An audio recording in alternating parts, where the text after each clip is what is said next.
All right, so I was about to X out. Greetings, brothers and sisters. Today is still Wednesday, the whatever the fuck it is. um, I have my phone to even check. I think it's the 8th because yesterday was October 7th. All right, like it wasn't hard because of the whole thing. So I was about to X out of this. I just finished the video from today.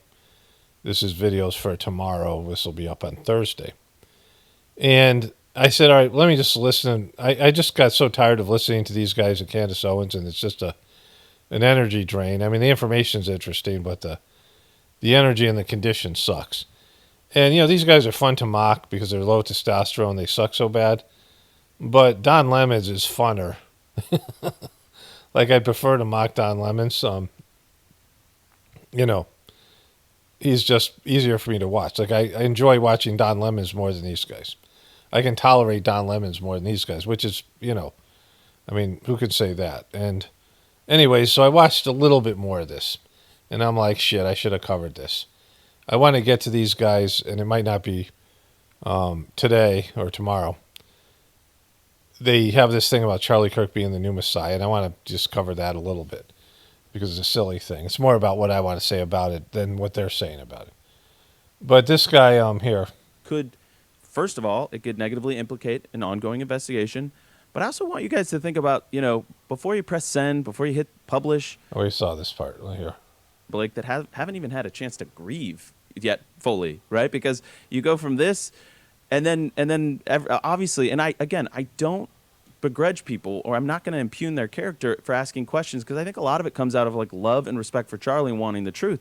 And I just want to say, you did impugn people though. When Tucker Carlson was on, he was whining about like all this stuff and like not realizing that you have to cultivate your audience. Like you can't expect that you're just going to replace Charlie Kirk with somebody else and your audience is going to stay loyal to you. And so, he says this thing here, but there's a but at the end of it, right? Like, me too. I want the truth. That's why I shared that screen grab in the first place, because no stone unturned. But here's two things. I want the truth. No stones unturned. We all want the truth. I know you guys love Charlie Kirk, and you guys want the truth. But here's the thing. I know about Charlie, and I think you would back me up. Two things. I think you'd back me up. These are two things I know about Charlie. Let's invoke Charlie. Like, people are tired of that shit already. I've only watched a small portion of their shitty content since Charlie's dead. People are already tired of this bullshit, bro. Bro, they're tired of it. Like, this is what Charlie would do. No, you don't speak for Charlie. And Charlie was a piece of shit that, not to his audience, but to me. But, to the rest of them who like him, this is what Charlie would do. I can say this about Charlie. This is Charlie here. Charlie would do this. I got to stay true to Charlie. Up on this, Blake. Two things I know Charlie would not want to see come out of the investigation or just the, people's fascination with this case. He would not want to see it divide the movement or divide the coalition, because he worked so hard at helping build the coalition, the Trump coalition, and helping build the movement and the many players that play such an important role in it. And he wouldn't want to see it hurt Turning Point USA. Okay, so, yeah. So you think that people give a shit about Charlie? See, the thing about your audience is, and I, see this with all of you guys and everybody else, and I don't expect anything more from people, that people are self-interested, right? Like, what are you doing for me? What is your show doing for me? Like, when you watch my show here, I assume that something I'm saying or whatever, the energy that you get from whatever it is that you get from this show, that it does something for you, right? And it should make you, when you're watching something, you shouldn't watch stuff out of obligation. When who the fuck does it, right? Like, nobody watches stuff out of obligation. Years and years ago, when I used to interact more with my audience, there was a young woman who said, can you watch my video and promote it? Like, and I don't promote shit, because it's just, people think they want things and they don't. And she had this fucking video she put up, and she was playing the guitar, and she sucked at. I don't even think she could play the guitar. And she was singing, and she's horrible, and she's apologizing for how bad the video is in the beginning of the video. She goes, "I know this video is going to suck," and I'm like, "You want me to tell my audience about you, and you think they're going to react kindly to it, right?" First of all, you yourself are saying your video sucks. You want mercy views. You want people, and you don't really want people to see this video because they're going to savage you. You don't know what the internet's about. Like, you should hope people don't watch your fucking video. They're going to tell you what a piece of shit you are, right? So this is, and even if your stuff's good, they're going to do that, certainly, but if it's bad. And so this isn't like some little kids coming down and, performing for adults and everyone's, very great, you're so wonderful, this fucking bullshit. You got to produce content worth viewing. You have to offer something worth seeing. And so this guy saying this crap that Charlie wouldn't want it to divide the community, well, then you should be on the right side of the fucking issue. Like, you saying, let's just let the government handle it. Let's turn this over to the FBI and Trump, and let's just, see where this goes. And then they shit out a patsy and a bunch of bullshit stuff. And there's stuff being covered that's outside of your community that, is the people who aren't Turning Point people who are putting up truther stuff, people like me and other people, that Turning Point people are going to see. And so if you want to keep your community intact, then you should be on the right side of this thing instead of on the side of the government.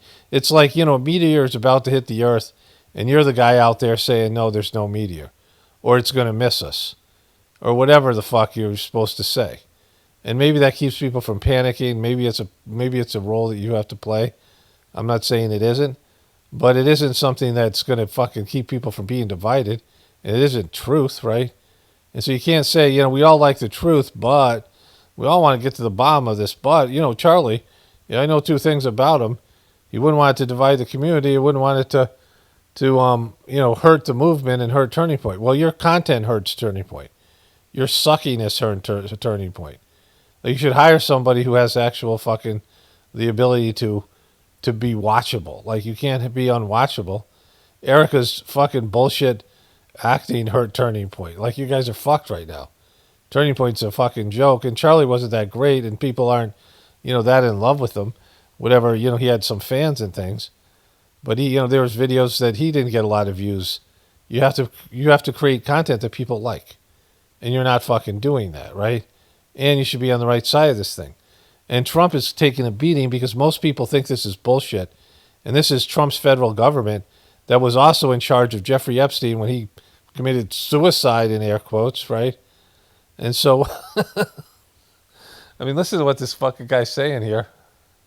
Worked so hard at helping build the coalition, the Trump coalition, and helping build the movement and the many players that play such an important role in it. And he wouldn't want to see it hurt Turning Point USA.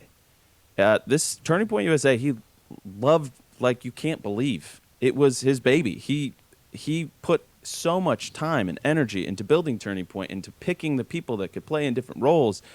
And I know that those are the two things Charlie wouldn't want to see happen out of this. But again, I actually totally am sympathetic. Like, a lot of you have been lied to. A lot of us have been lied to by people that shouldn't be lying to us, whether that be about COVID or lockdowns or even what happened. Yeah, so why would you go with the official fucking story? I mean, if you guys should be like, this is bullshit. I don't think this guy did it. But it's too late. Erika Kirk already fucking forgave him. You rolled Trump out on your stage. You're not going to go against Trump. And you're not going to go against Kash Patel, that piece of shit who just lied about Jeffrey Epstein. And you just don't have the personality. This guy is not a truther. Like, whatever he is, he's just not. And so, but aside from not being a truther, he's not interesting. His gay buddy there, Blake, I mean, like this. I mean, it's just such a bad content, right? You have to produce something that's worth watching. And so you're not going to get better at this. Plus, he was so nervous and rattled and shook when he started this thing with Candace Owens. It's like, you're not up to the task, right? You're going to have controversy. This isn't going to be your grief moment. Your Charlie martyr moment has passed. Like this, it's like, who speaks for Charlie? This is what happens in every. Charlie wasn't really a saint or a religious person, but people thought of him that way. And I don't think he was a leader. He was petty. I don't like the guy. I didn't respect what he did. Like, I didn't see anything from him that, like, I particularly agreed with. And, most of it was just political bullshit. He was on the wrong side of multiple issues. I guess the abortion thing. I don't know what he said about it, but, there's always going to be things you agree with people.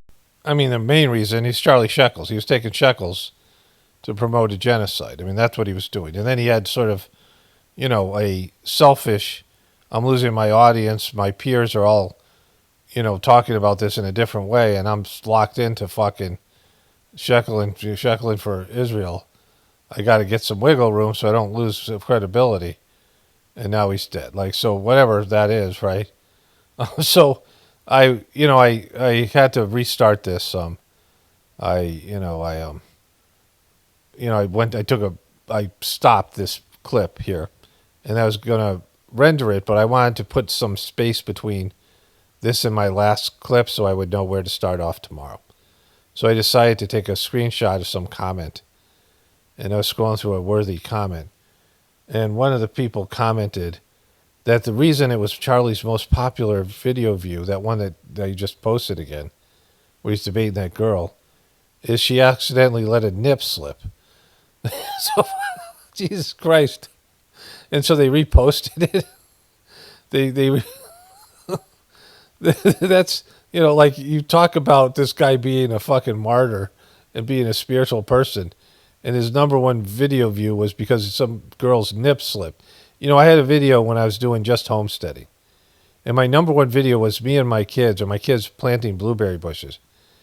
And I was like, why does this have 100,000 views when all my other videos, the most I would get was 10, 15,000 views. And then I had one that had 100, and it was just a shitty little video. It was not even one of the better videos. And then I figured out through comments, like one person said, yeah, you're a piece of shit. Why you're going to let your kids take the heat for planting the blueberry bushes, in case they get blamed. And I was like, what are you talking about? It was like, there was blueberry marijuana. And so they thought I was planting pot plants. And, just stupid shit. Some pot, playlist or website, some website, some chat group put my video on their, it was like a Reddit thing. This is back years ago. This is, 2009 or 10 or something like that, say whatever. And I was like, oh my God, that's, and so the degraded shit is what people's attracted to, right? Happened with the President Butler. There's still open questions there. I am very sympathetic to wanting to get the truth of these things. But again, just because I don't say things publicly doesn't mean that we aren't asking questions privately or we aren't pursuing. Yeah, but that's your job is to ask them publicly. Like you're not doing. You should do it right now and just say, these are my concerns. These are what I think is bullshit. Do you not see you're getting killed? Like, all your audience is going to Candace, and she's won your audience. Your audience, this fucking space that you guys are in, are going to Candace. Like, she's getting all the views, all the whatever it is. She's, people are, all the energies around her. You're having to answer to her. You're having to fucking play defense and come out here all rattled. Do you not recognize, like, fucking, your show is done. Like, you guys are incapable of being interesting, right? Like, you absolutely suck at this.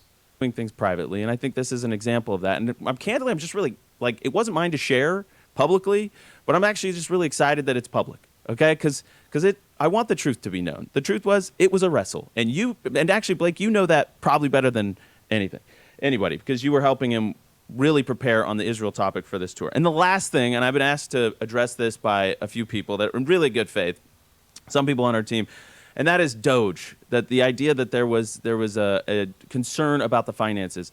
First of all, of Turning Point. First of all, of course, Charlie drove always, constant improvement. That was one of the things that he was really fixated. He loved Doge so much that he made us make Doge shirts on the show. Like, these are currently on the show website. Like, are you really fucking selling merch right now? And, like, kind of down low, Charlie was a bit of a Elon Musk fanboy. Like, he really loved that Elon built things in America. He didn't just make his money. Okay, so what Candace Owens said, she showed a memo that Charlie Kirk put out. So first of all, there are people on Turning Point USA that are leaking shit to Candace. They're involved in this thing. And it's bad shit. Like, they're leaking, like, destructive stuff. And, who knows what that is, right? Who knows what this is really about? Why they're doing this. But, it's only for this audience. People who are, truthers are kind of interested in this, but this is about Charlie Kirk's audience, right? Like the people that like Charlie Kirk and like this stuff or found interested in it, whatever it is. Everyone else is gone. Like I said in the beginning of the video, everyone else has moved on to other things. The Epstein stuff's going to come back around. And Charlie Kirk, 8 days before he died, said that he wanted an audit because they were making $100 million a year and the money was disappearing. And Candace Owens said it was like they were laundering money through construction programs and getting kickbacks, right? And so, like, that's where she was at. I mean, that's what she's fucking accusing you guys. And you're pulling up fucking T-shirts? Like, it's silly shit, right? Money by selling financial instruments or pieces of paper or hedging bets. He builds beautiful things, well-designed things. So he really loved Doge and wanted to sort of bring that spirit. And I just want to say, I would go back and find the clip, and I don't know if you guys care about it. I covered it like 3 videos ago. But he was, like, freaked out about his money. They were making $100 million, and it was, like, disappearing. And he was putting somebody in charge of all that shit, right? And so, and then he was dead 8 days later. I mean, and these things that she says she's hearing about corruption, people saying that Charlie Kirk said to them, they are gonna kill me. They would have to be Israel, or it's Trump. I mean, I don't know why, every spring he would kind of plan the fall audit, and he would try and drive improvement because he wanted to know where every dollar was going. He just. But this was a new thing he said. I want a Doge style. So they already had the audit, and they had this. Love Doge. I mean, it's one of those. There's not. He just loved it. Hey, dude, you guys are fucking. It's like a ghost town. You come back, this thing will be getting no views. I mean, they just have whatever is left over from Charlie and his death. Like, it's a channel that's fucking. I mean, it's falling down going down the YouTube drain like a bucket of shit on a rope, right? So it's over, bro. It's fucking over. A whole lot more there on the Doge thing, but you know this as well. But anything else you want to add before we bring Halperin in? Yeah, I want to really emphasize that people will use screen grabs of things to suggest there was distance between what Charlie personally believed and what he said publicly, and I really don't think there was. I think Okay, so if you're saying that he would say things privately and public that were different when he said publicly, then there's fucking distance. You guys were already saying that shit. He said it was. Like, he said it was. The other guy said it was. Thing you can see in a screenshot from any group chat is also what Charlie was saying publicly. Charlie would say publicly, I am frustrated by what pro-Israel people in the U.S. do to pressure people. I am frustrated. Well, he thought it was counterproductive. Yeah, but what he did say there, which then if you're saying he would have said this publicly, then why not release these things? Because if he's saying the same thing privately and publicly, he's already said that it was different what he said private. Like, you guys can't get your fucking story straight. I mean, you're sharing a fucking testicle. You're sharing a nut between you low testosterone having motherfuckers. You should at least be able to get your fucking story straight. I thought it was making the problem worse. It was counterproductive for the issue at large, and it was. He said that he wanted to break ties with the pro-Israeli movement. He was dead days later. Fucking, it looks bad, but you guys can't walk it back. I mean, this is just like fucking really bad. Okay, so I got more stuff. I want to get back to this martyr thing later in this video tomorrow. But, let's refresh this here. So you got this one video with 384,000 views. And the next video's got 11,000. They have 450, some 60 employees or whatever I said the other day. Which is like a crazy amount of payroll. And Charlie Kirk is the first Christian martyr. This is getting a little bit of love. It started off slow at 51,000. But this is the video, Charlie Kirk's most viewed video ever.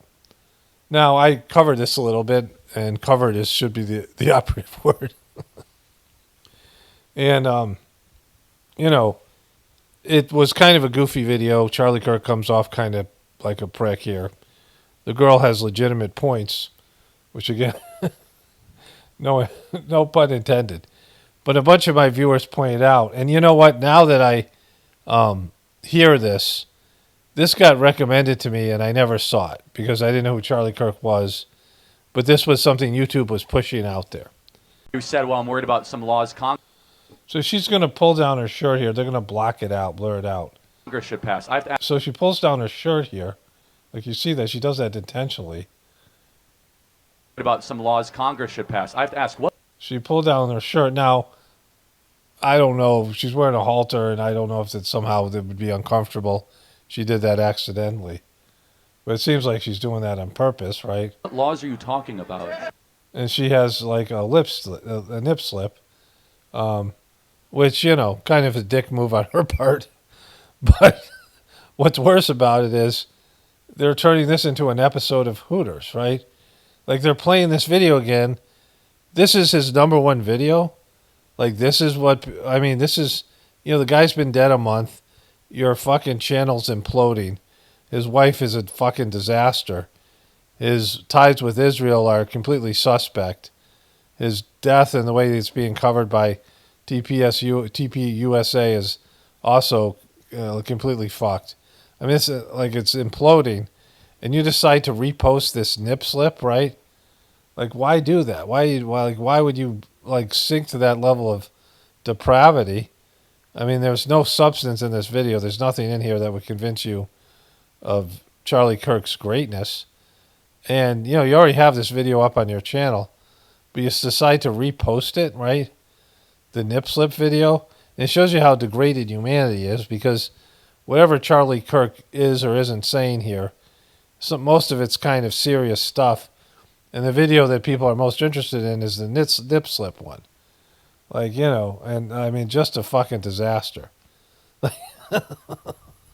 I mean, everything you need to know about humanity and the Republican Christian hypocrisy, and Charlie Kirk is a, you know, complete shill and a guy who sheckled up, and what they're willing to do to try to save their dying channel. The Nipslip, right? So I got a bunch of comments about this. Here's one of the Nipslip. 11428. That isn't Charlie Kirk's number one video for reasons of substance. It's because he has a good-looking blonde in a half shirt on the thumbnail who showed her titty. By the way, this is the first video of yours I found. Cheers from someone around your age. You know, absolute. It's an absolute disaster, right? Okay, so I got this. I made this bigger so you can see it. So I didn't even notice this. It says "nice try." So they're reminding everybody that there's a nip slip here. Charlie's been dead like fucking about a month, and and they're reverting to nip slips. He's got an obnoxious, face there, and then this whole thing here, where they're saying "nice try," like she tried to distract him with her nipple, and that's what you want. That's what you want to be known for, right? Like that's what you want to repost. Like his wife said, they had all this great content from him, all this unseen content that they were going to start posting, and there's going to be all this wonderful stuff. And the first thing they throw out there is some girl trying to hypnotize him with her magic nipples, right? Like a fucking Hooters. Like this thing's really gone south quickly for them. Oh, that's amazing. So, I mean, I thought it was bad, just the video itself, and it was, and it still only has 500,000 views, 569,000 views, which is sort of telling. And the Candace Owens getting twice that, right? I mean, she's getting 3 times that. She's getting sometimes 2 million views, so 4 times that. So, I mean, this is the best they can do. They're like fucking scraping the bottom of the fucking barrel. Okay, enough of the nip slip. Let's go with this. 665, Miss Erika J. Kirk. Here we go. Let's throw this out here. Boom, ready? Still 665. She's an entrepreneur. Like, she may never post again. Like, she has to strategize now. This is not going anywhere. became the North Star for freedom of speech, but in a way where when he spoke and whatever came across his desk or whatever he put on the air was right. Yes. It wasn't inflated. You mean like nip slips? You guys are posted nip slips. Nice try. Like you guys are maximum. I mean, come on. Like you're getting some college liberal drunk girl up there doing nip slips, and you're calling that. Come on, put up 666. Throw up the 666, you guys. Okay, so still Wednesday, October 8th. This will definitely be going in the Journey series as voiceover. But it has to do with Charlie Kirk and the TPSU people using the shit out of this nip slip and reposting it, which is just an all-time low. So when you do this kind of work, when this becomes a job for you, and you realize that there's a competitive nature here, and the idea of clickbaiting and how do you get people to click on your content, all these types of things.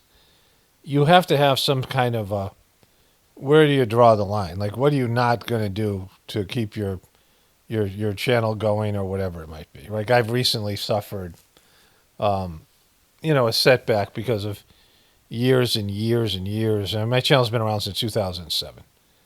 And, I used to make videos that would appeal to a lot more people. Like, I was dopier about what my understanding was going on. I was less evolved than it is now. And I subscribed to a lot of the truther theories that I found out were exaggerated, sometimes just out and out disinformation. I thought somebody might have fact-checked them because they were being talked about, but they were just stuff that somebody made up and other people were sharing and nobody really looked into it or cared to look into it, right? And so there are a lot of things I did to evolve as a truther, and, the longer I did this, the harder it was for me to scrape the bottom of the barrel to, to generate content. And YouTube made it easy for me because they stopped recommending my videos anyway. So let me start from the sort of the beginning. So I had this channel. It was about documenting my family, my ex and my kids when we were, when the kids were younger and we were living on our first homestead milking cows and we were learning to live in a more natural way. And I had a whole bunch of things. I was writing books and doing other sorts of things, and this was a part of it. The YouTube channel was more of like a promotional thing. And just, talking about the homestead and getting information out there. I made like $100 a month. And I posted a lot of videos certain times and then not so many at other times. And my family and I took an extended trip to India where my ex and I separated, eventually got divorced, and my family sort of fell apart. And, just because of the situation, the YouTube channel took off. And I had made a video that got 2 million views, some sort of like right-wing truthers who, they made this goofy video about Michelle Obama possibly being a dude. But some of the stuff they said was legitimate. And I kind of fact-checked it, the best of my ability back then. And I, made a response video to it. 95% chance that Michelle Obama's a dude, and Serena Williams and Jennifer Aniston. And so, I kind of started that whole thing because the other video got taken down by YouTube, and YouTube almost never did that. And my video took off, and it got 2 million views eventually. It was a video I wouldn't repost in its current form. I would redo a lot of it. And it would be not as popular because it wouldn't be as sensational. And then my channel took off, and I needed to make an income in India, and, this channel was the only option. And I liked making the videos, and, I made a number of other videos that got hundreds of thousands of views, so my channel was taken off. And so I was like, all right, I got to make this financially viable. So, YouTube has a good analytics program. I'm not a businessman, but I like numbers, and I'm pretty good in most forms of math, statistics, and I have a mind that can strategize. So I looked at the top 10 videos in terms of earning money, and at that time I had made over a period of since 2007 to 2014, 7 years, I had made about 9 celebrity type videos because I, didn't have a TV and I don't give a shit about celebrities. And I looked at it and I saw that the top, the 9 of the top 10 videos were all celebrity videos. And my heart sunk. Like I was, I felt like God was ordering me to make more celebrity videos. And to make this channel viable, I had to go into the Hollywood Beast, which is a disgusting place, and gross, and I don't have interest in it, don't care about it, and make these kind of videos, Illuminati videos, whatever I was doing back then. And I was kind of bummed out. And I was like, are you serious? But, I had this, I felt like I had a mandate. Like years and years ago, I had what's called a shruti. It means to hear in Sanskrit. And I was doing one of the Sajmarg meditations, and it was like this divine program was downloaded to my system. I mean, it was a powerful experience. And the first idea was I called it Shruti Counseling. As a counselor, I wrote a workbook. I created a presentation that I went and did at different places. And I was, working I had a master's degree in counseling. And I wrote a book about transforming abuse, a workbook. And, it was like all this stuff happened. I learned how to use PowerPoint and whatever that front page. I made a website, did all this stuff. I hadn't really even been on the internet. And I went to these various places and I, in terms of health and wellness type of new age, whatever they are, there these booths and things like this. And, that didn't really take off. And the next phase was what it was called pockets of the future. This idea that people in past civilizations have collapsed over and over again. Like it's a common theme in human history that great empires collapse. But some people survive it, right? There might be a massive death toll, but there's some people who survive. And humanity has gone through difficult periods. I mean, it happens in even, non-human population. But in the human population, there has to be people who see the end coming. And I could see the end coming, and so it was part of the teachings of my system and these things. And so I realized that there's people who had to live and prepare for what was coming and create these pockets of the future, right? So that was the idea behind it. So I started the YouTube channel in 2007. I always felt like I had kind of a spiritual mandate to get this information out, specifically about finding divinity within you and using the Sajmarg system, which is the antidote to our current depravity. One of the things about the Sajmarg system teachings, which is different, you have these samskaras, which form spiritual grossness, and it's on past impressions, right?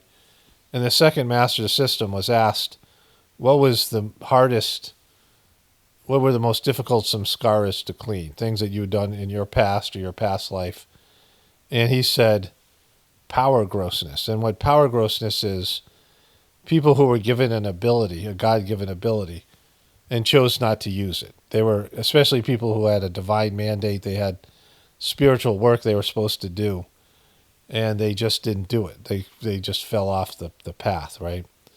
And when you are given a God-given gift and you don't use it, it solidifies into very dense spiritual grossness that Babaji said was almost like cement, like trying to clear off, cement, like spiritual cement, like from people's internal condition. So even the worst, things that people consider sins, murder, rape, thievery, any number of things.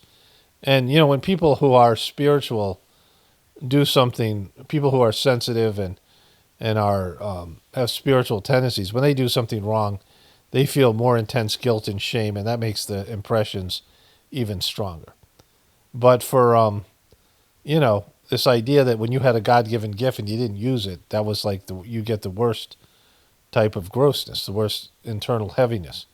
And so I've been very aware of that. So, when I had this Shruti, this program that was downloaded into my system, I was very clear that I had to act on it. I had to utilize it, right? I had this God-given ability, and these abilities would start to manifest, ones that I didn't even know I had. Like I could just see it all just from my little experience with it.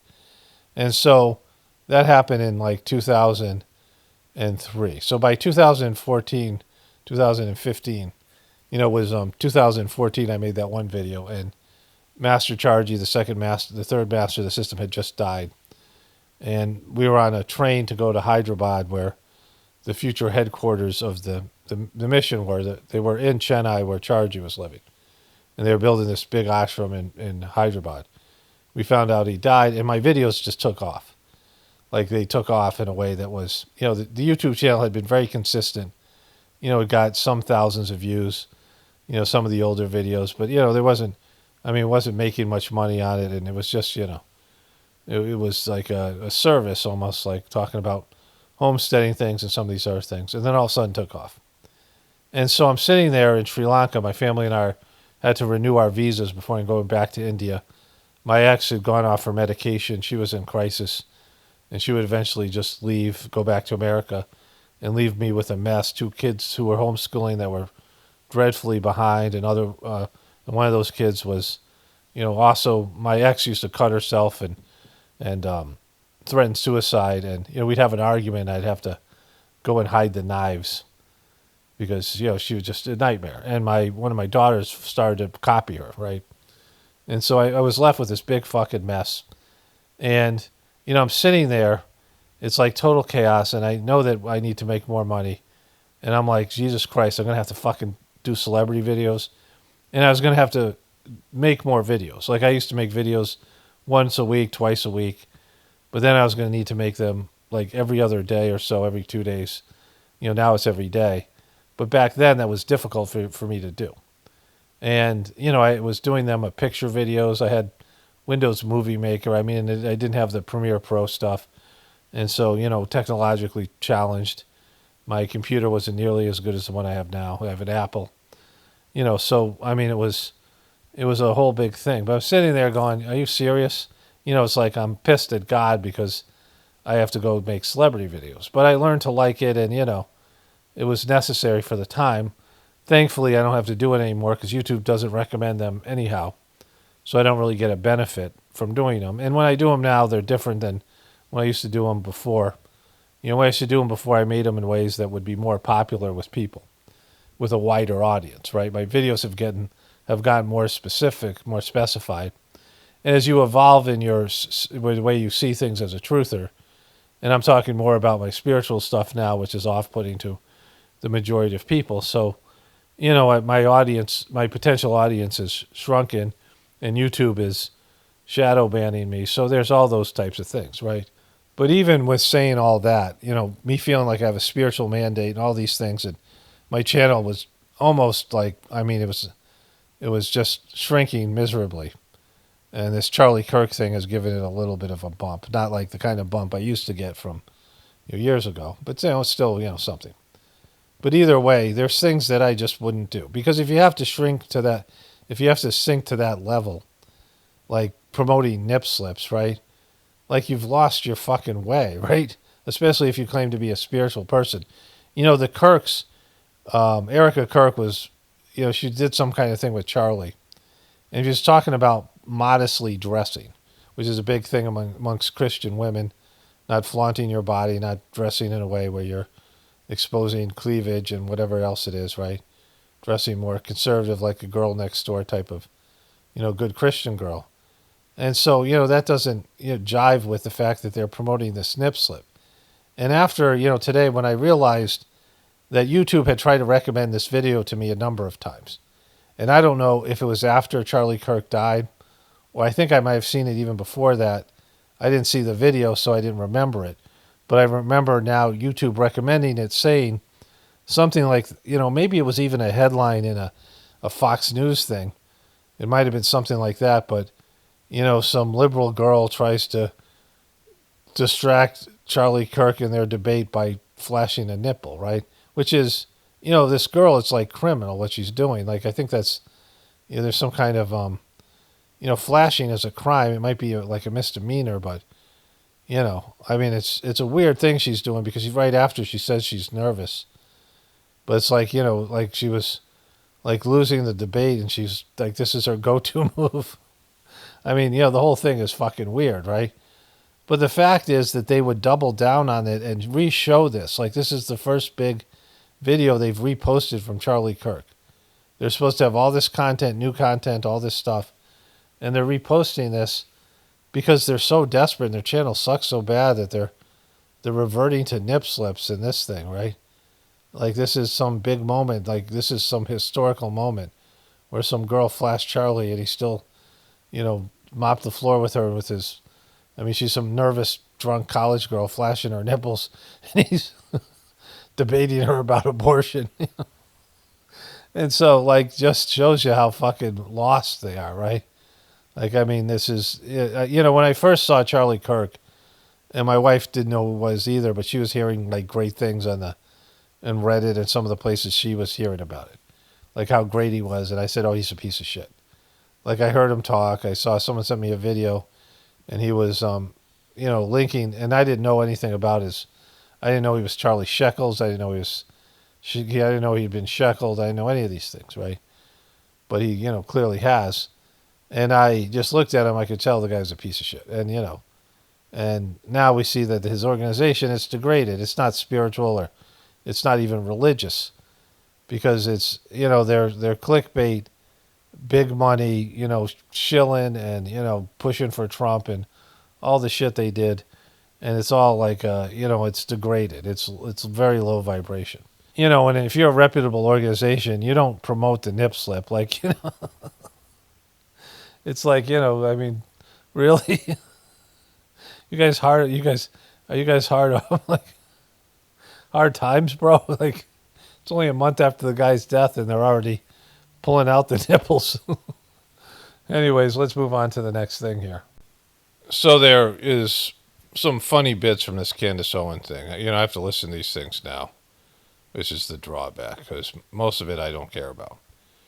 Most of this is about some guy named Josh Hammer and him, or asking for a public execution and meeting with Charlie Kirk the day before he died. He just tweeted something about public execution, and he's like into it with Candace Owens, and he, she was going through all this stuff about him being a suspect. Like, I don't care about all this kind of stuff, because it's, if they come up with some kind of alternative scenario, the kid's still going to jail or being dead. This guy, Tyler Robinson guy. Today's, I'm a little bit groggy. Today's 8:36. Tucker Carlson did a great thing on Israel, and then he posted something about how we have to bring in martial law in all the cities, right?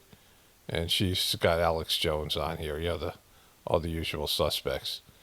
So, it's always the same thing, right? There's very few people who are 100% telling the truth or not owned by somebody, who are in the public eye. And so, like, listening to them is just, whatever. It's hard. Unless it's something that's like, actually quality, which every once in a while they shit out something quality. But there's a few funny bits from this one here. That at the same time, that same day, he's texting people saying they are going to kill me. And we are supposed to deduce from this that by they, what he really meant was Tyler Robinson. He meant they, them, duh. Like a non-binary person or a trans person, they were going to kill him. That was what he had a feeling about. All right, so that's kind of funny.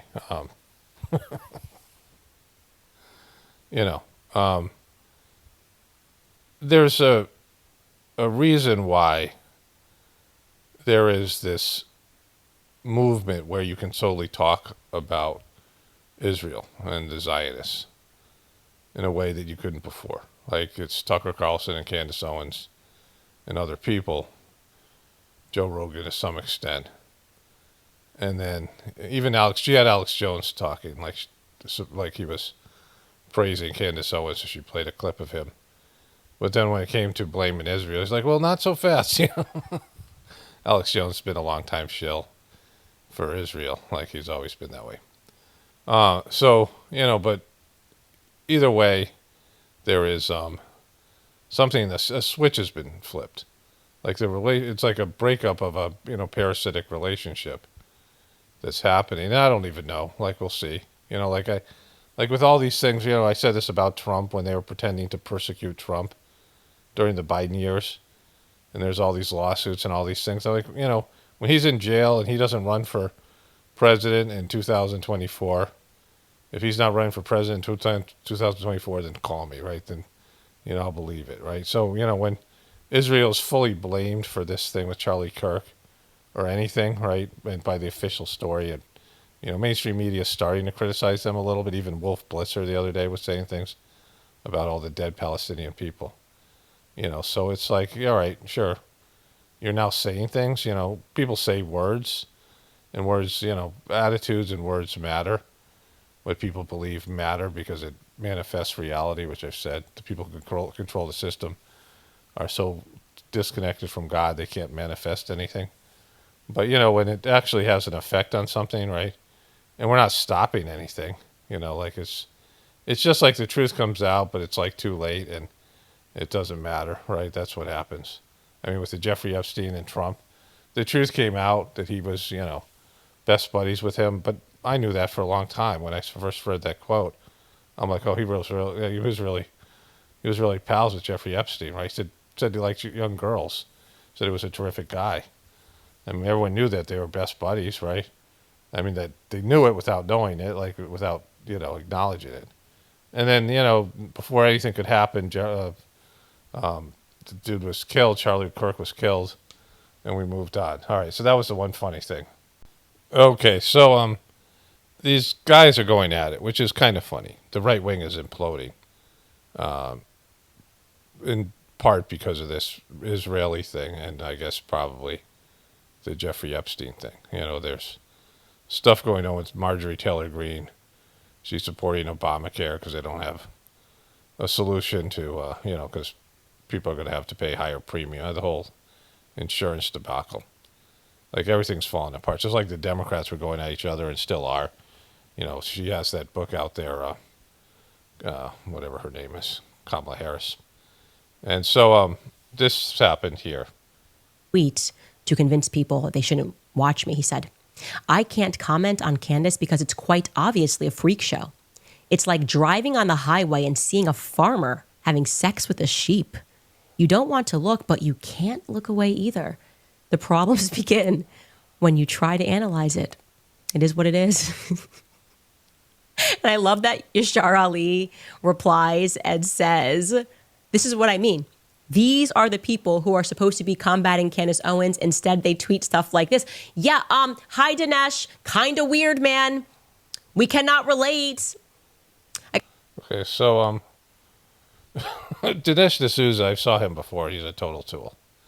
And, he's a right-wing person. But, this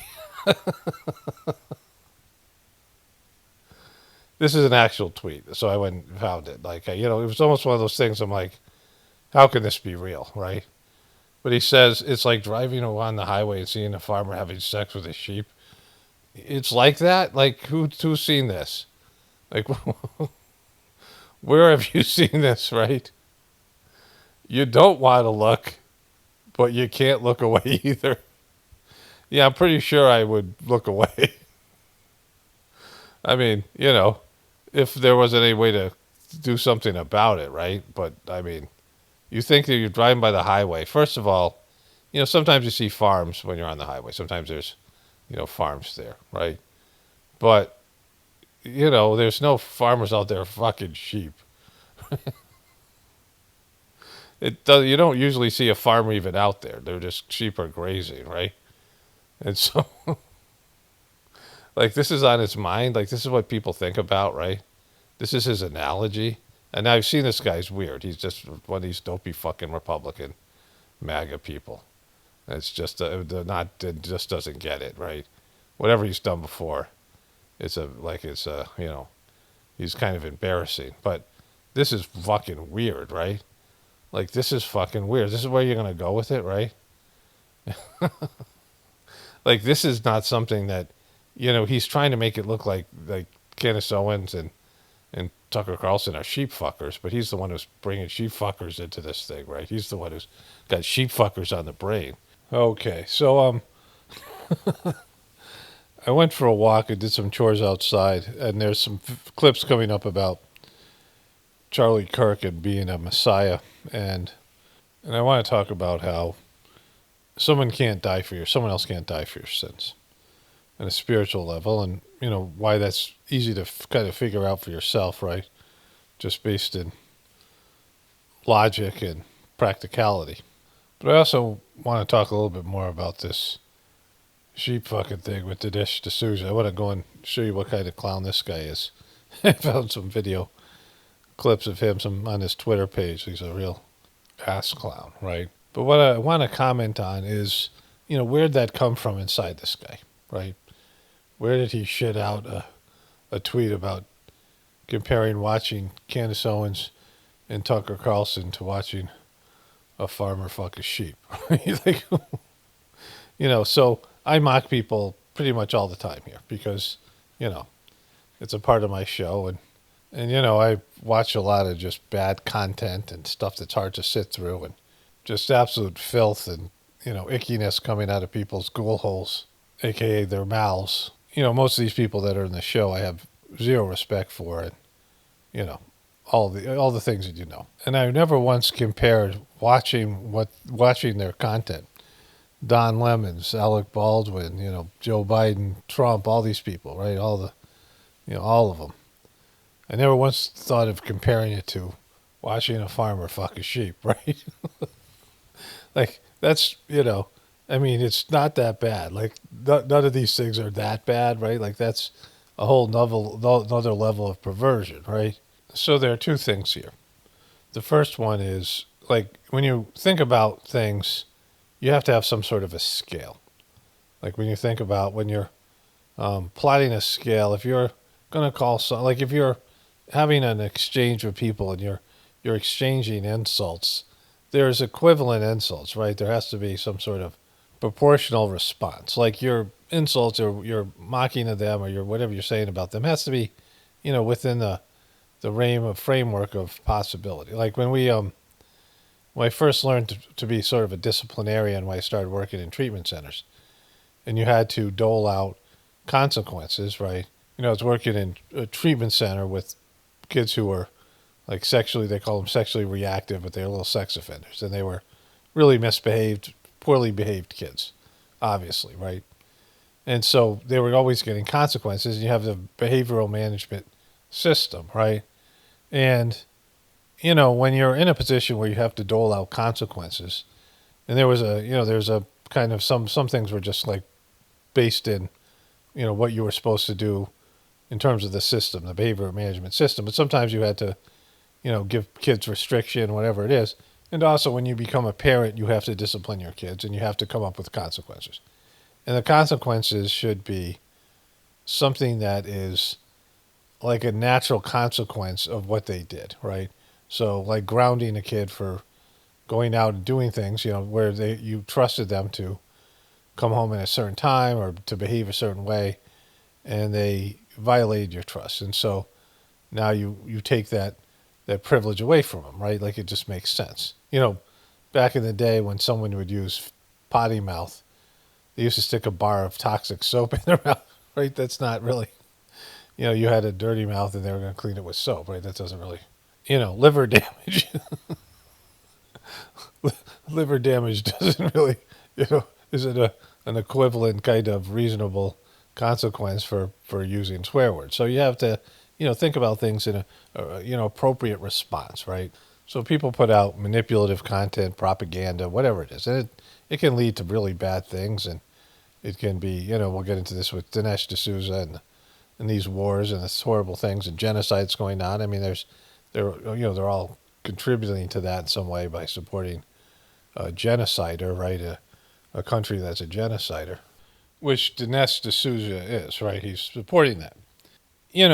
Everyone has their own rating system, but being a sheep fucker is kind of probably pretty much worse than being a rapist, right? Like it's probably on that kind of a level. Like that's what you're getting into. So you're basically saying, you know, watching Candace Owens and Tucker Carlson is equivalent to watching a farmer rape a sheep, right? Like, and so that's like the first. Well, let me read the comment again. I can't comment on Candace because it's quite obviously a freak show. It's like driving on the highway and seeing a farmer having sex with a sheep. You don't want to look, but you can't look away either. The problem begins when you try to analyze it. It is what it is. The second part to this thing is people's internal worlds. You know, I talk about people's internal worlds quite a bit. You know, I'm fascinated with that because everybody presents themselves as a certain way externally, but what's on the inside? You know, in the Sajmark system, often nice people have hard hearts. You know, they're nice exterior. There's they compare them to a mango, like a mango that has a soft exterior but a hard heart. And oftentimes people who are assholes are, you know, are a little bit crunchy, a little bit grumpy, you know, not friendly, these kind of things, are, you know, have a soft heart compared to a coconut, right? A hard external shell with a soft interior. And so, you know, what people present on the outside is usually not what they have on the inside, but people leak shit all the time. You'll see moments where they leak something. Somebody who's a real asshole, you see that, hey, that inside there's some softness or some love in there, some, you know, some whatever. And then people are really nice every once in a while will leak something that's really negative, right? Like really, you know, horrific. Like I had a friend who was really nice guy, nice family guy, French-Canadian person. He was in college, but he's taken over his dad's business. His brother, nice, well, just nice family overall, just really nice people. His dad would build houses, and you know he did it in an efficient way. Like my friend was telling me about how, you know, if the molding was off, like just a fraction, you know, a tiny amount. I mean, think about how houses are built today with so many flaws in them. They just slap the things up and done in a sloppy way. But this guy was, you know, meticulous, and this guy was, of all my friends, he was probably the nicest one. And so he saw this movie, The Accused, which was a movie featuring Jodie Foster, Kelly McGillis, right? Kelly McGillis and Jodie Foster are both lesbians, by the way, which seemed odd. But I think Jodie Foster is raped and Kelly McGillis is a lawyer. And there's a bunch of guys in the bar cheering on the rape, and she goes after those guys to try to prosecute them as being, you know, complicit. So this guy was like with his girlfriend or something, saw a movie. And The Accused, I didn't know what it was about. I was like, you know, how was it? I'm probably just asking at a whatever. And he said, oh, its movie sucked, but it had a really great rape scene. I'm like, what? What the fuck are you talking about, right? Like he was saying basically he was kind of turned on by the rape scene. You know, I was a punk, like just a bad attitude, angry. You know, this is my second attempt at college. I would take 3 before I got my bachelor's degree. I mean, all my friends would have said this guy was way nicer a person, better person than I was, right?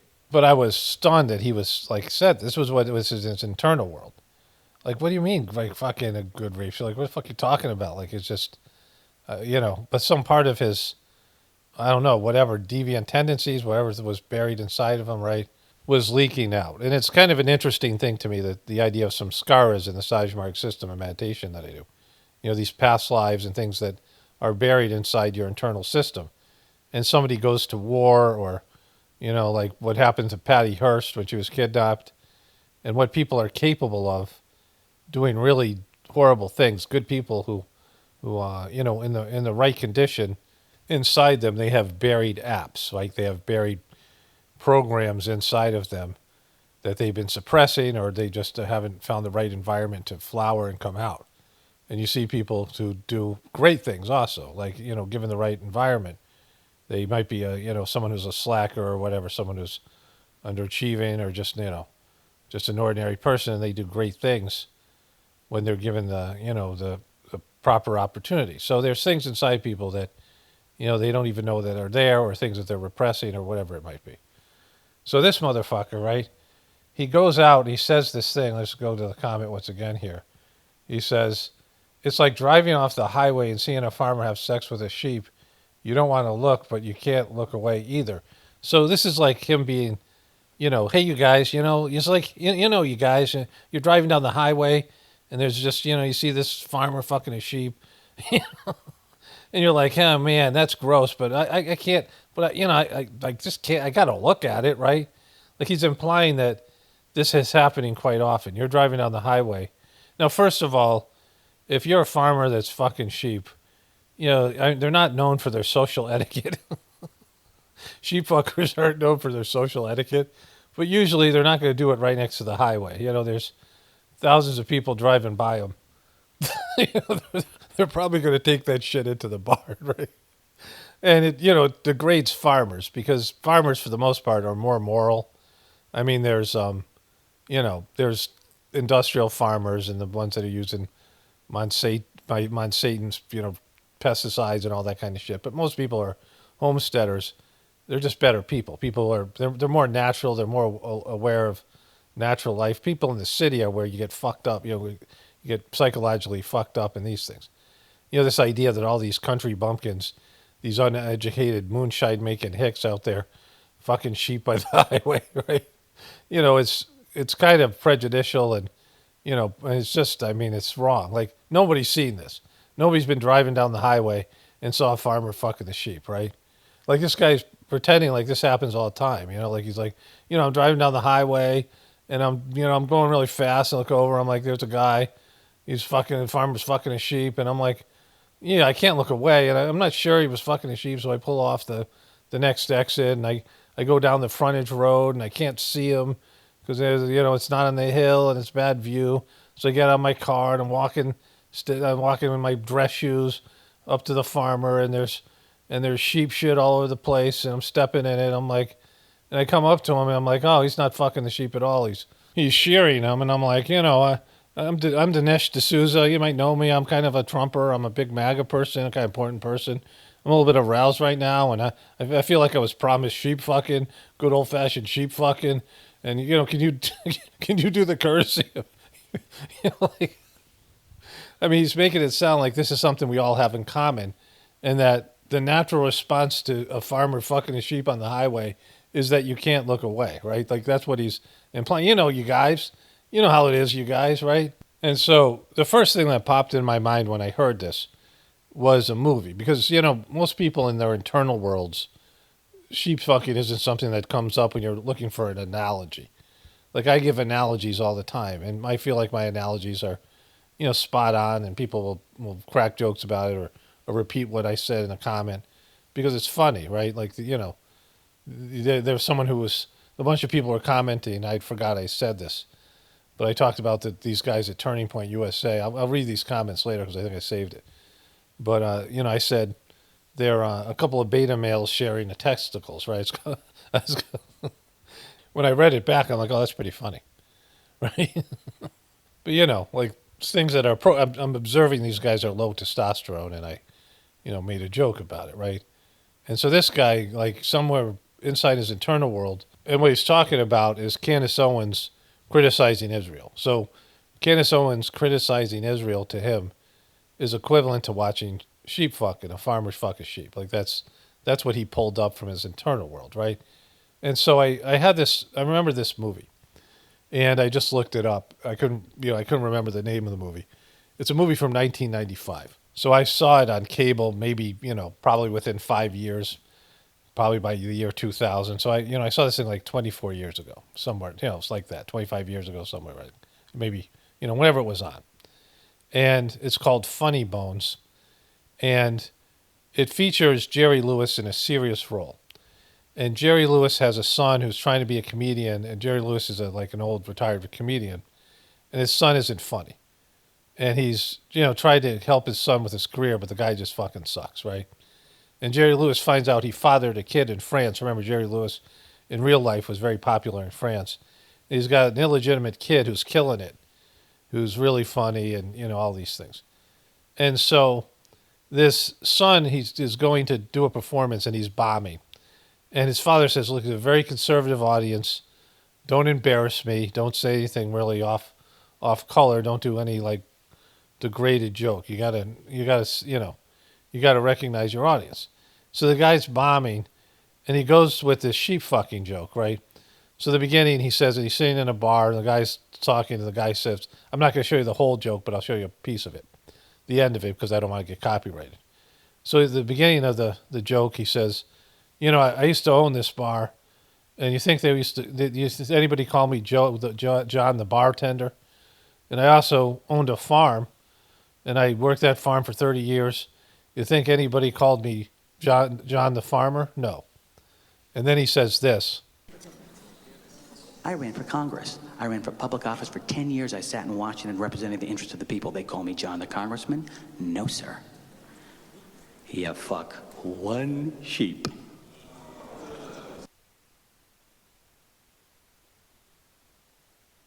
And, that's what that's the memory that was pulled from me, right? Because I don't think about sheep fucking very much, right? Two other references that I can remember to sheep fucking. One of my buddies in college, my second attempt at college, same sort of time period as the other story I told you. Different person, though.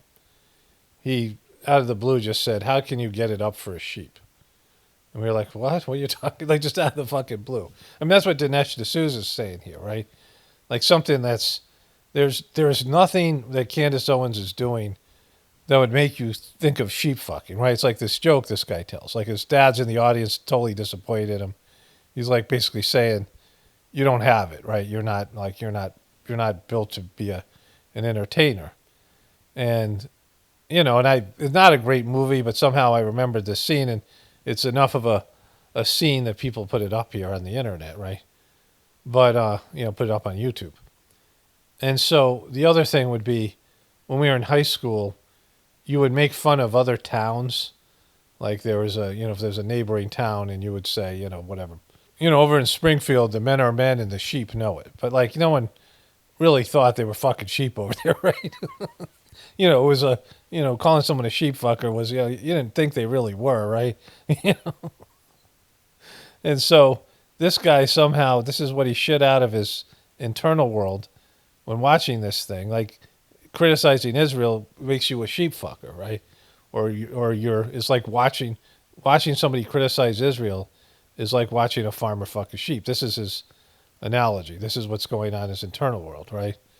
I have a master's degree in counseling. And one of the things I was good at doing was psychological assessments.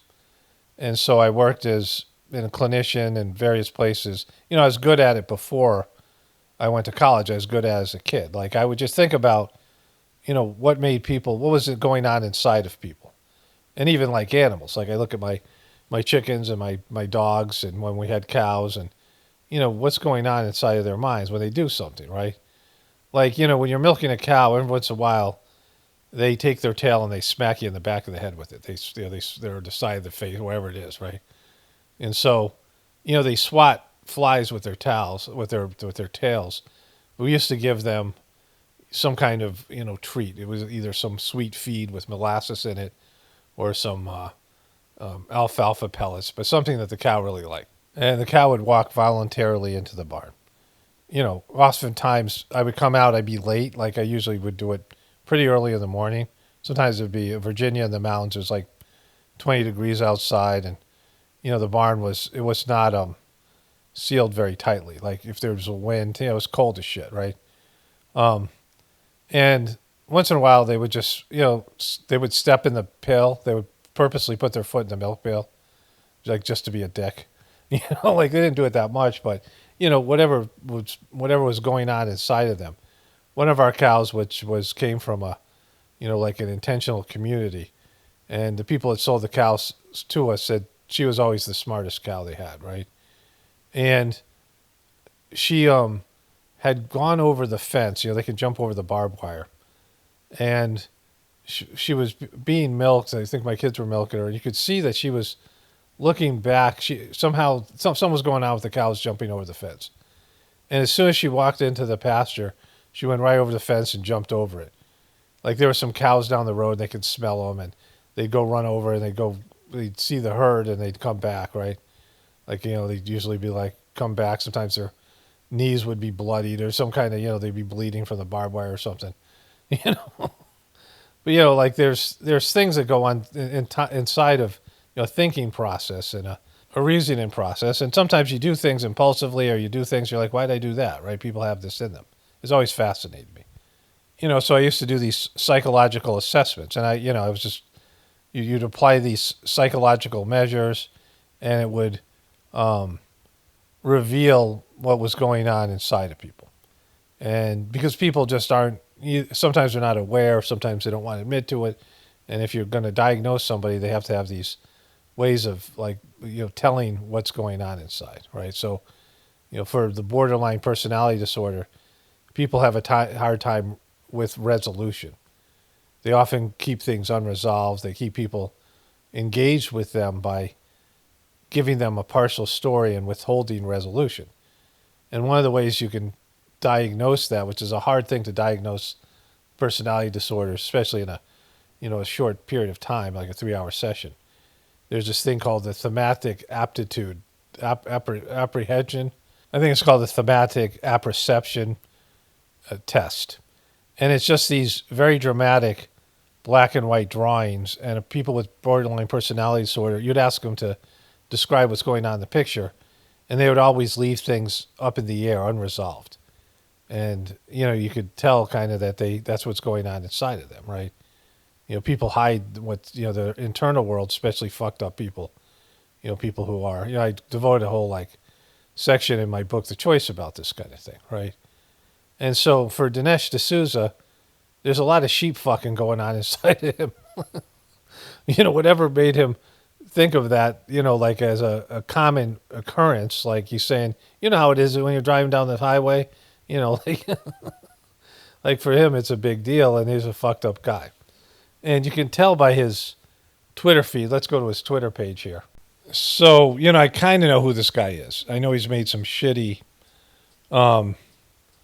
movies, and he's just he's a low consciousness motherfucker, right? So he's made a movie called The Dragon's Prophecy. Author, filmmaker, host of Dinesh D'Souza's podcast, Follow Me Locally. He has 5.2 million followers. And so the last days in the theater, this highly cinematic film, to see it in theater, you'll be profoundly moved. Tickets only on this website. And this is about the attack on Israel on October 7th.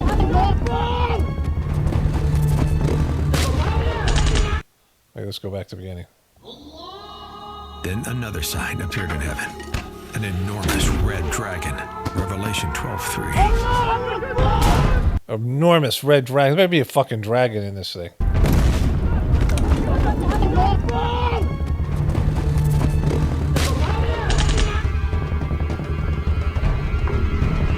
Once again, an armed attack in the Middle East, but this time it's different. This time it's different.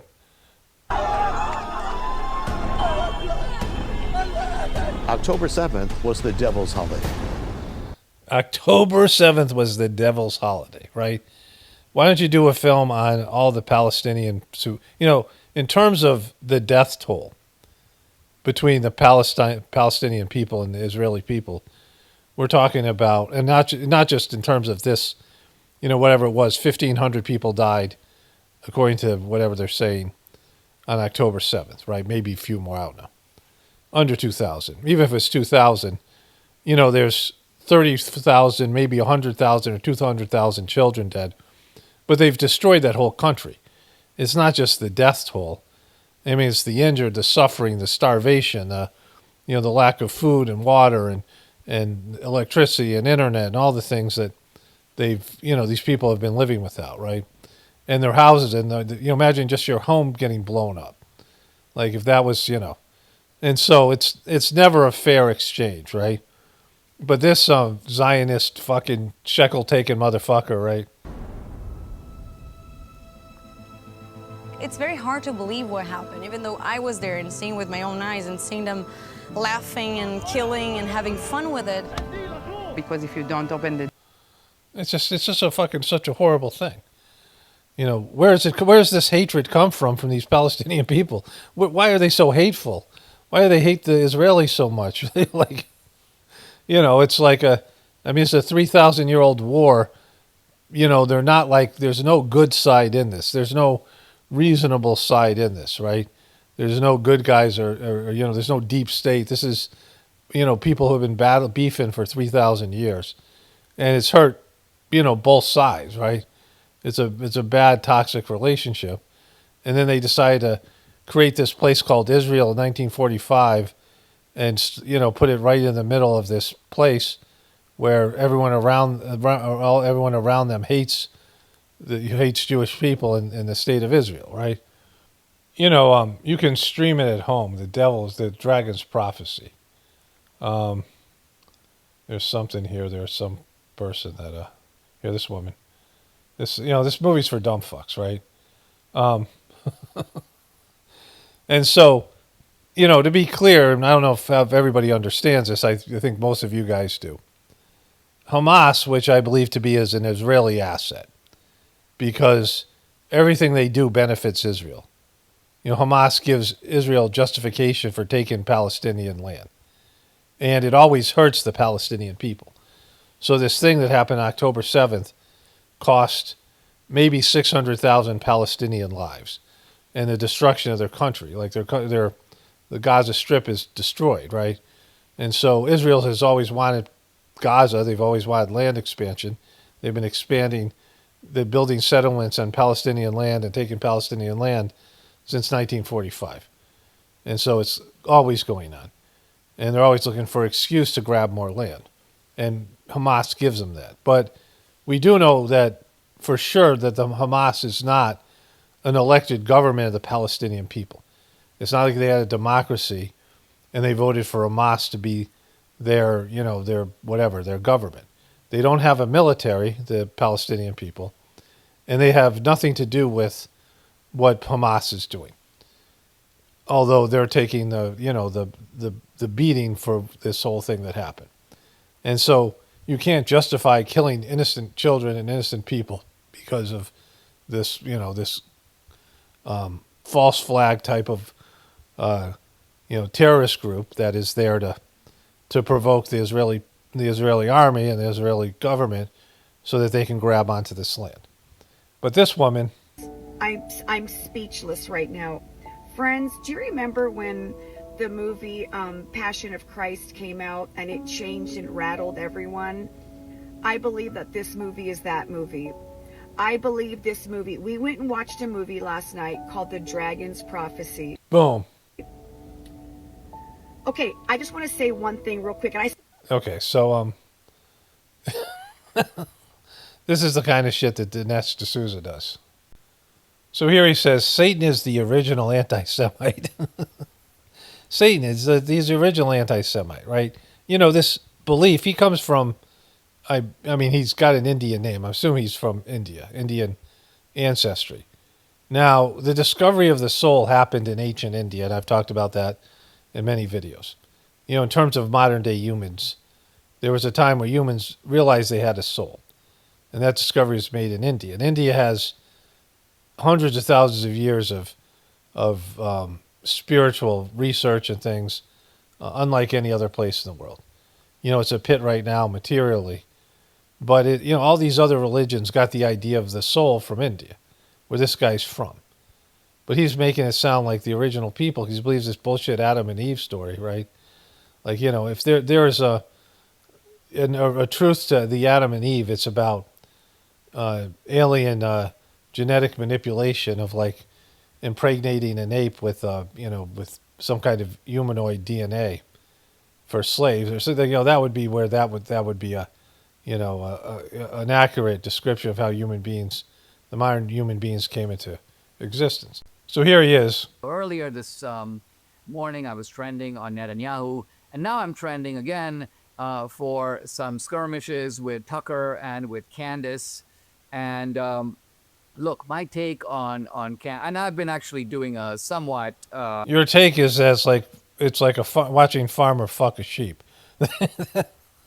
You should probably delete that tweet, you weird fuck, right?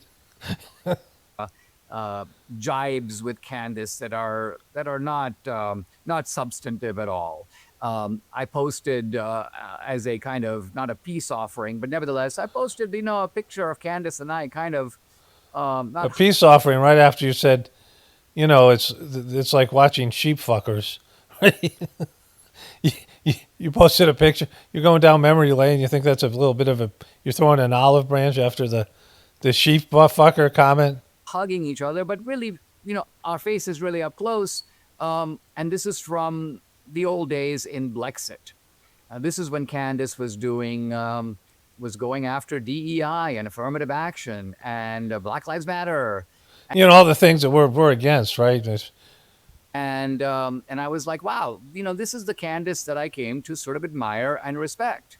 This is the Candace that was totally on board with the themes of Hillary's America, exposing the racist history of the Democratic Party. Candace was in some ways a kind of oracle, taking ideas that I was writing about, but transmitting them in a way that I couldn't have to blacks. This was the value of Candace Owens. That's the value of Candace Owens. When she was, she could say things to the black community that I couldn't say. Right? The rest of us couldn't say in the Republican Party because she was the only one. I would say it's a similar point about Tucker.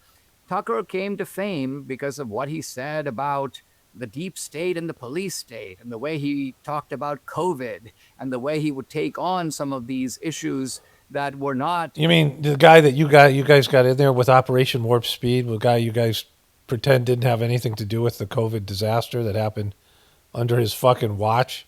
When he caved to people, he put on a fucking mask like a complete tool, and he closed down the economy, right? That guy? By and large, being given amplification on Fox, and then, of course, he walks away from Fox. So this is sort of the Tucker we admire. But alas, and this is the real regret, we look at Candace today and Tucker, and they're different people. And not only are they different... Are you saying they're clones, bro? Sheep fucking clones? different people, they have a completely different agenda. They're both obsessed with the Jews. They're obsessed with Israel. They talk little about anything else. If they talk about some other subject and you get into it for 3 minutes, you suddenly realize it comes right back to the Mossad. It's right back to Netanyahu. It's right back to Israel. Because this is where people are at. Because people are realizing there's a dysfunctional relationship. But there's Shekel taking pieces of shit like you out there, making fucking movies about October 7th and ignoring all the things that have happened to the Palestinian people or to the American people, paying for all this shit and all the influence, the negative influence that Israel has in media and all these other places. This Zionist propaganda. It's like a kind of a big deal. And, all these things are not solvable. I've talked about this before. This is just, one of the many abominations in our modern day system. Our modern day system is fucked.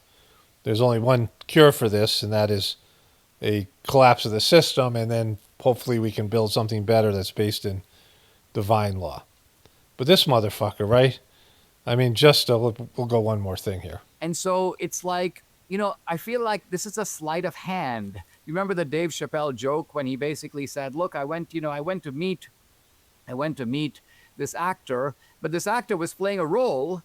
And because he's a method actor, he told me, listen, don't call me by my name. Call me by the name I'm playing in this role, because I've got to maintain the role. I'm a method actor. I'm really not this guy. I'm the fictional character I'm playing. And basically Dave Chappelle was like, I'm a little disappointed because that's not the guy I showed up here to meet. And this is kind of my point about that we signed up for Candace and we're getting a different Candace. We signed up for Tucker and we're getting a different Tucker. All right. So they're both doing really well in terms of views, right? And that there's a whole movement now within the Republican Party and the liberal Democrats that are aware of the shitty relationship there is with Israel.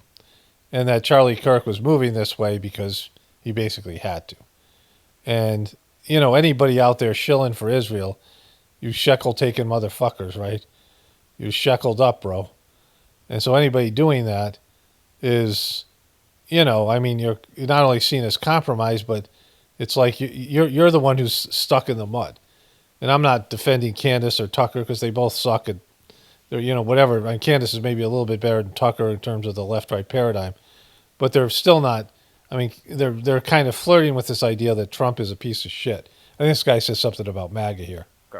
So we have no obligation to get on these buses that we never signed up to ride on. That's the point. And I think this is a point not just about me. I'm reflecting, I think, here the mainstream of the Republican Party, even the mainstream of MAGA. I mean, we signed up for MAGA the way Trump defines MAGA. Let's remember he created it. Trump is the one who said what MAGA is, and for Trump as... Okay, so that is totally inaccurate. All you motherfuckers have taken what we built, those of us who are part of the truth community, and anybody here that's some newbie or whatever you are, you're a turning point person, you found this channel. The truth community existed, and you could say Alex Jones was a part of it because he was, he was the guy sucking up all the oxygen, but he's a piece of shit shill, right? But in terms of like the truth community, was people who believed in the left-right paradigm, that the left and the right were owned and part of the same system, divide and conquer, going all the way back to not all the way back, but to the British government in India, for example, and before that, this is what people knew how to do. When they wanted to get at a people, they would divide and conquer, just like they're dividing the Republican Party over Israel, and they divided the Democratic Party over Kamala and Joe Biden and these things, right?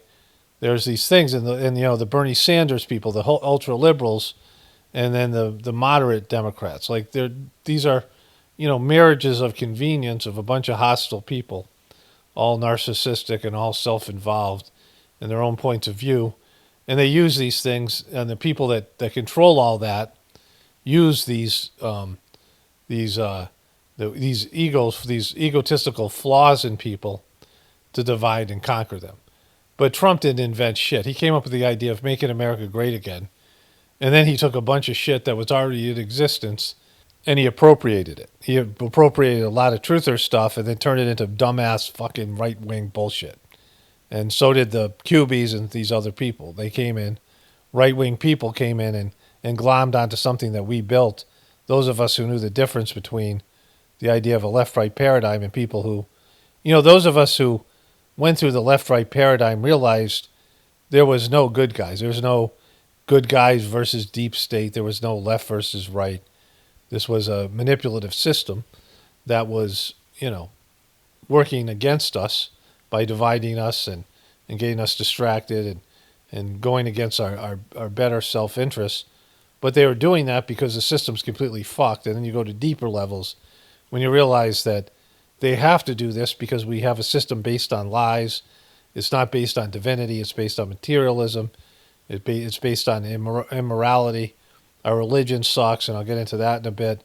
All religions suck, and they are there to divide people away from the divinity within them, right? Keep people unnatural. And that to keep this system that we're all 100% dependent on, evil shit has to happen. And there are people willing to do that evil shit at great personal profit and power for themselves, but they're willing to do this work, and most people don't have the stomach for it. So they have to believe in some fairy tale that you have a bunch of bad guys, and if we got rid of the bad guys, this would be a utopia, and it's not. The system is floundering because it's collapsing under its own illusion of a debt-based economy and all the rest of the things that I talk about quite significantly here. But if you're going to get into the stuff that built what MAGA ended up becoming, it's a perversion of the original truth community. And so Trump is, and you're talking about sheep fucking, Trump is, his best buddy was Jeffrey Epstein. They were besties for a while, and Trump was totally on board and knew what Jeffrey Epstein was doing and was participating in it. And Trump said a bunch of, weird shit himself about that he had the privilege to go over, grab women by the pussies, and he bought the Miss USA pageants so he could walk backstage into the dressing room while these young girls were half naked, and they were expected to fall all over him. And he said it was his right to do that, to inspect them, because he was the owner of the pageant. Like, he got to, commit basically a sex crime, right? Like, that's how fucked he is. And all this stuff that he's doing with martial law and all this shit you guys are going along with. you guys believed in something that was evil, just as bad, just as evil as the Democrats are, and you've backed it 100%. And even though it's so clearly a fucked up thing that you're doing, including the part about Israel, you won't reverse yourselves, right? So anyways, let's move on to the next thing here. I hate how Mexico controls all our politicians. They make them touch the pyramid and sun and swear allegiance to the, I don't know what that is. But, you know, we get the idea. You don't need to understand what that word is to get the joke there, right? So these are all these dudes here, these, you know, famous politicians and people putting their hand on the wall and wearing a funny hat. This is in reference to Trump putting that sombrero on. I still can't think of that guy's name. And so, you know, this is what's happening out there. And there is a lot of suppressed dialogue and memes and things that people weren't able to share before that's coming out, because this is a parasitic relationship. And they've used victim consciousness and shit that's happened years and years ago in a different country, or a lot of different countries, the persecution of Jewish people in countries all across the globe, to make it so you can't talk about how you have a parasitic little country that has created a scam to get billions, if not trillions, of taxpayer dollars from America, and then use that money to bribe comedians and politicians and influencers and all these people to suppress, you know, to say that this is not happening, that the parasitic relationship isn't happening. And people have known about it for a long time. And, you know, they have all these shills out there, and they have control of the media in a way that makes it so you can't say something that people know about for years. Like, people have known about this relationship for years. You know, again, this isn't a thing of a slam on all Jewish people. This is a country and a movement that involves evangelical Christians who have been supporting this stupidly, you know, their taxpayer dollars, because of some bullshit biblical things that have nothing to do with now and America. And then you have the Zionists and the neocons and the people like that, and just the media and Hollywood and all these various people who have, you know, made this thing happen and have found a way to suppress it. And then all of a sudden, they take the lid off, and there's a genocide that's done, and the Gaza Strip will be absorbed by Israel in one way or another, and you know the rest of these things, right? And so, you know, and you have all these leaders going to this wall and, you know, humping the wall, and so it's out there now. You know, it's something that's not being suppressed and being talked about. And I don't know what that means and what that's going to do in terms of changing the relationship. I don't think it will, but it's out there. Like, it's people now know about it. You know, people who didn't know about it before, which is lots of people, right? And so there it is. So Hilaria Baldwin got voted off Dancing with the Stars, and somebody sent me a couple of videos because I mocked the Baldwins. You know, Hilaria is a unique person who was able to be born in Boston, Spain, a little suburb in Boston that is also simultaneously part of Spain, and fake this accent to do this weird shit that she's done. And of course, Alec Baldwin's been a train wreck. And Corey Feldman, who is just, you know, Corey Feldman, who tried to get in on the Me Too movement by posting this, getting people to pay for him to say something about Corey Haim's abuser, who was rumored to be Charlie Sheen, and, you know, that whole thing, and how that imploded because he was trying to, you know, I mean, Corey Feldman's like a national joke. And Corey Feldman danced like Corey Feldman does with his shitty dances. And she's great. Like, she's great at dancing, which sucks. You know, she's actually a good ballroom dancer. She's obviously practiced for years. And so this is the best part about that, because She was probably the best ballroom dancer on this show. I don't know who the other people were, but Hilaria was definitely, one of the better ones. But nobody likes her, right? As far as I know, that show, they have an audience participation where the people vote, right? There's that they vote. So she got voted off because people don't like her, and so she handled it rather well. I closed the door and danced a long time ago, and opening it up has been painful. She closed the door on dance a long time ago, and opening it up has been painful. Is she going to the same acting school that Erika Kirk is? Opening up it's been so painful. It's been so painful. She closed the door and danced. I closed the door and danced when I no longer could live in Boston, Spain, and cucumber.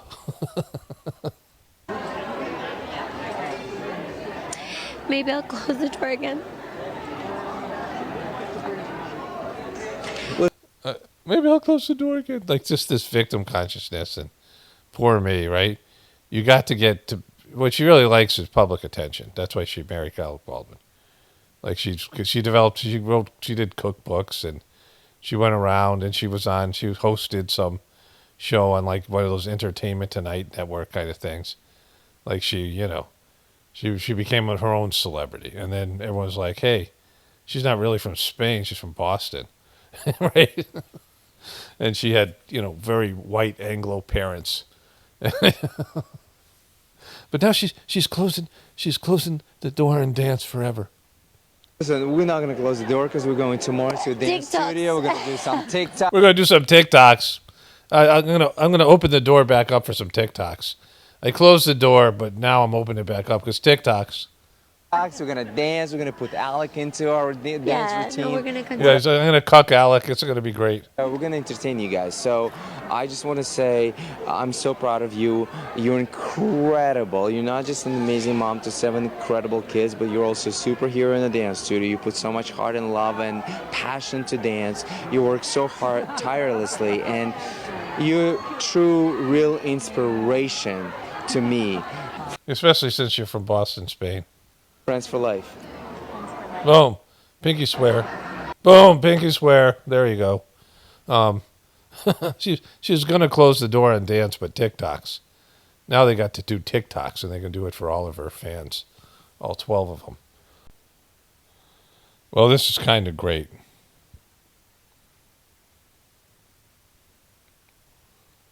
Kaboom. One of my viewers sent me that. Wait, let's go back to we got something. Boom. Kaboom. Dig it up. Boom, there it is. They live. Anyways. So here's the we need accountability for those celebrating and encouraging political something or other. And this is the leaked text messages, which was a disaster for them. Most of the comments were like, we need the truth to come out. And then the Portland Antifa thing, 13,000 views, right? 21,000 views. This martyr thing got some love from somewhere or somebody. 17,000 views for Megyn Kelly, and then this, Nipslip thing. The show's imploding. And there's no, let's go to this thing here. There's no posts here coming. She's locked up by 665. There's no, boom. Like I've been checking this for days now. The last post was like a week ago, right? It was 6 days ago. And then, she's got nothing to post because she's got a 666 problem, right?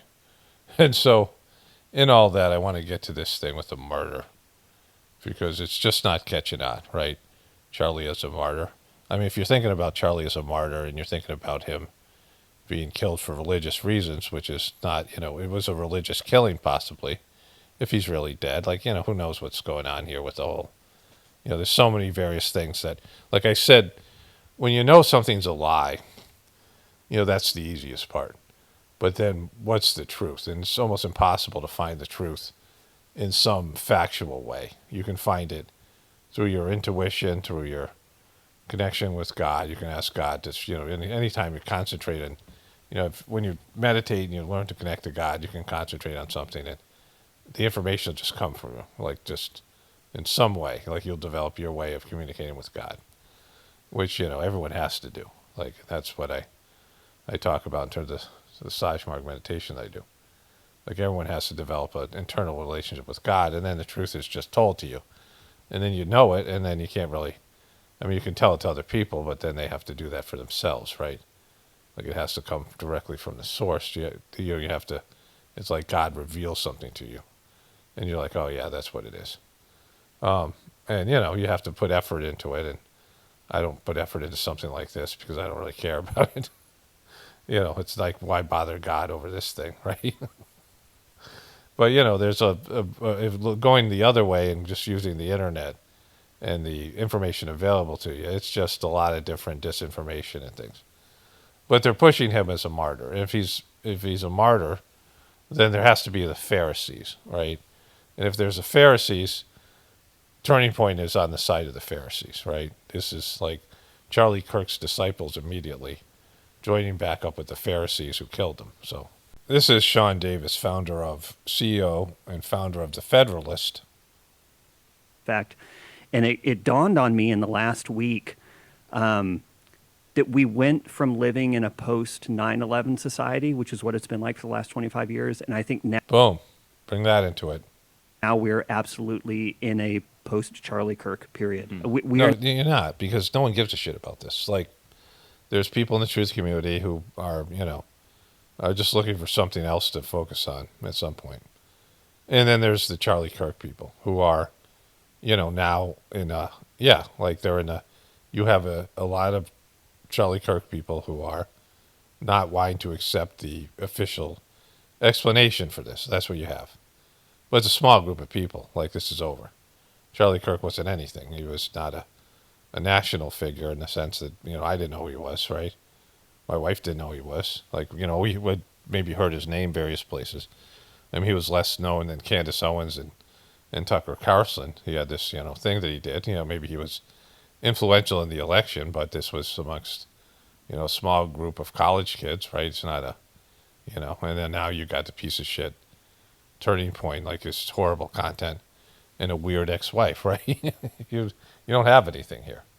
Like, there's nothing here. Like, it's it's going to disappear as soon as it fades. It's not coming back. Now in the age of American martyrdom, Charlie was the first true American Christian martyr. Boom. He was a politician. He was a political operative. He was a political operative that, talked about Christianity. The early martyrs and whatever they were doing, we're talking about the Jewish Pharisees in the Roman Empire, and they were martyred by the powers that be for their religious beliefs. These were people who were followers of Christ. All of his disciples were, in a sense, martyred. And martyred isn't a good thing. The whole cross thing, it's opposite of what people think. It wasn't, because they tried to make it into this thing where Jesus died for your sins, and that can't happen. That's spiritually impossible. A person can't die for somebody else's sins, right? Like, someone could try to take the rap for somebody else. Somebody can, would say, confess to a crime that somebody they love did. But they still, the person they love still has to pay for that at a spiritual level. It shows a lack of responsibility or accountability. You think God doesn't want to hold you accountable? Like, you're being held accountable all the time. We see this in life. There's consequences to mistakes. There's consequences for good behavior. There's consequences for things you've done right. There's consequences for work. That you get the fruits of your labor, right? Like, you do things and there's a reward for it, whatever it might be. Like, and Christians and, American Christians are big about accountability, and, like, why are all these right-wing Christians against, like, welfare and shit like that, right? And so, all these things. Okay, so I've done a bunch of things, but I want It's now 3:00 in the afternoon. I started this part. I was done by about 9. So 6 hours have passed. I've already made a voiceover and the stuff about Dinesh D'Souza and his obsession with sheep fucking, right? And so, but let me start here. I think I have everything. I remember what I was going to say here about it being impossible for someone to die for somebody else's sins. You know, you're not going to probably hear this in the way that I'm going to tell it from anybody else. Like you have people who don't believe that Christ existed, or anti-Christian, anti-God, atheist, whatever they are, right? And that's not what I am. I believe that Christ was a spiritual person, and he's a part of the Sajmark system that I do.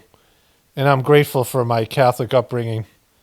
My mom and my grandmother both prayed for me and my family, my siblings, and I feel like we benefited from those prayers. We had prayer meetings at our house, and nuns. You know, I didn't have any bad experiences with Catholic priests or anything like that, right? I had a, relatively good religious time when I was a kid, and then eventually graduated to spirituality, which is what I hope everyone at some point does. If not in this life, sometime soon, maybe next time, I don't know. But it's essential movement in anybody's life, right? So, remember when you believed that the moon landing was real? And maybe you still do, that's fine. It's not all that important. But most of us all grew up with this idea that the greatest accomplishment in human history was landing on the moon, right? And so, in a very short period of time, this country called the United States of America invented flying. The Wright brothers, we're credited with inventing flying, and that was probably up to that point the greatest achievement by human beings, and in our collective history. There was times that there was much more evolved societies here on planet Earth, but in terms of what we know in modern day civilization, the last 5,000 years, what we know about history, the airplane and then the rocket ships were the biggest accomplishments, being able to fly and then being able to go into outer space. And so when, the last, I don't know, since 1969, was it, when they said we landed on the moon, that was it. That was like the biggest accomplishment, right? And I, like so many of the rest of you, believe that that's what happened. But now we don't believe that, right? So, in this, and that's a big-ass lie, right? That's a big-ass deception. It's not just a lie. It's a deception, which took special effects. And, there's all these movies out now. There's a movies, I think it was called Fly Me to the Moon on Apple TV. And, I think they had another astronaut show that was about the moon landing in a very positive way, and NASA in a very positive way. But in Fly Me to the Moon, they hired a director to direct a film faking the moon landing just in case the real one didn't get pulled off. So it was like, now they're starting to, it's starting to leak out, right? Even in fictional movies, there's another movie that came out of England where the director, Stanley Kubrick, and I just watched 2001 again. And it's a very long, boring movie, but they had special effects like we haven't seen. And up to that point, it was like, before Star Wars came out, that was the guy who could pull off a fake moon landing. It was him, because he already had this, he already done it with this other movie. And so you think about all the lies that we now, things that were historical. If you even look at just history, there's a lot of bullshit in history, and so many lies being told by both sides, both parties, all these various lies. And deceptions that are more than just lies, that they actually stage things. They actually put together fictional narratives. And then all the bullshit we see in movies and TV shows that appear like real life but aren't. And on some level, our subconscious levels, we experience movies and TV shows and things that we see on the internet as real, because we don't have a capacity on our deeper levels of consciousness to differentiate between truth and lies. In fact, there's no lies. Everything's truth on our subconscious level. So we're being lied to all the time. America's been around for 249 years, and there's a lot of lies, a lot of American lies, a lot of governmental and media lies to the people here. And so you think about religions, which are much older. And so the problem for Christianity, when they are marketing Christianity, their big problem was Jesus was killed in a very horrific way. I mean, it's a horror movie, right? If you see, that Passion of Christ or whatever it is, or you see the depictions of the crucifixion, where they would, I was talking to my wife about this. They would nail you to a cross with 9-inch nails, spikes through your hands and your arms, and then sit you up there, with this, just horrible pain going through the bones in your hands and the bones in your feet. And then you'd be sitting up there, the gravity pulling you down off the cross and putting weight on the pressure points that are holding you up, your armpits, your joints where your arms connect to your shoulders and all those things, being weighed down, your head, all that stuff, right? I mean, for days in some cases, like it's torture. I mean, this is the minds of horrific people that would think of such horrible ways to kill somebody. I mean, you're not even a fucking human. This is evil shit. Even if these are criminals, cruel and unusual punishment, and that's what they were doing. These motherfuckers back then, that's what they would do to people. And Jesus was being punished for going against the Pharisee and talking shit about the Roman Empire. I mean, nothing substantial, just as he was a threat to their power. And they decided to do him like this, and also send a message. And every one of his disciples, who were all, they all had to hide out, and they were all killed in some cases worse ways. But before you were crucified, they made you drag the cross around, and they threw shit at you. The crowd abused you. Just the horrific nature. It was like the internet, but with people being able to go out and verbalize their anonymous bullshit to people like Jesus and these criminals. And he had, they had to walk with this fucking cross. I mean, you just say, fuck you, I'm not doing that, kill me. Like, you're going to die in a horrific way. Why do the cross, right? And so Jesus going through that is a horrible end to a story. The ways that Jesus died, how do you sell that to people? Like, how do you sell that to dumb fucks? How do you sell that this guy was a spiritual person or God incarnate when he died in such a horrific way, right? And powerless. Like, why didn't God stop the Pharisees and the Romans, and why wasn't some miracle happen to protect Jesus? Like, if he was a spiritual person, why would God let this happen to a spiritual person? One of the biggest words out there, one of the key words that is a very marketable word is safe. In fact, I should put hashtag safe in my videos. Like, people like the word safe. People want to be safe. Look at all the commercials. They're selling you safety. Pharmaceutical medications are selling you some sort of safety that they provide for you, even though with all the side effects. All these things sell you safety, right? Especially you look at these older people. You watch, mainstream news that has older people audience, and they're always selling, Safe Lock and these other things. People want safety. We got to keep you safe, right? The word safety is big when you're marketing things. You want to create safety. Candidates are creating safety. And so if Jesus ended up like this, how are they going to sell that to other people? And people who were Christians were often persecuted in the first so many hundreds of years of its existence, and even after that, right? So, if you're going to be persecuted, how can God be with you if he's going to allow you to be treated in such a way?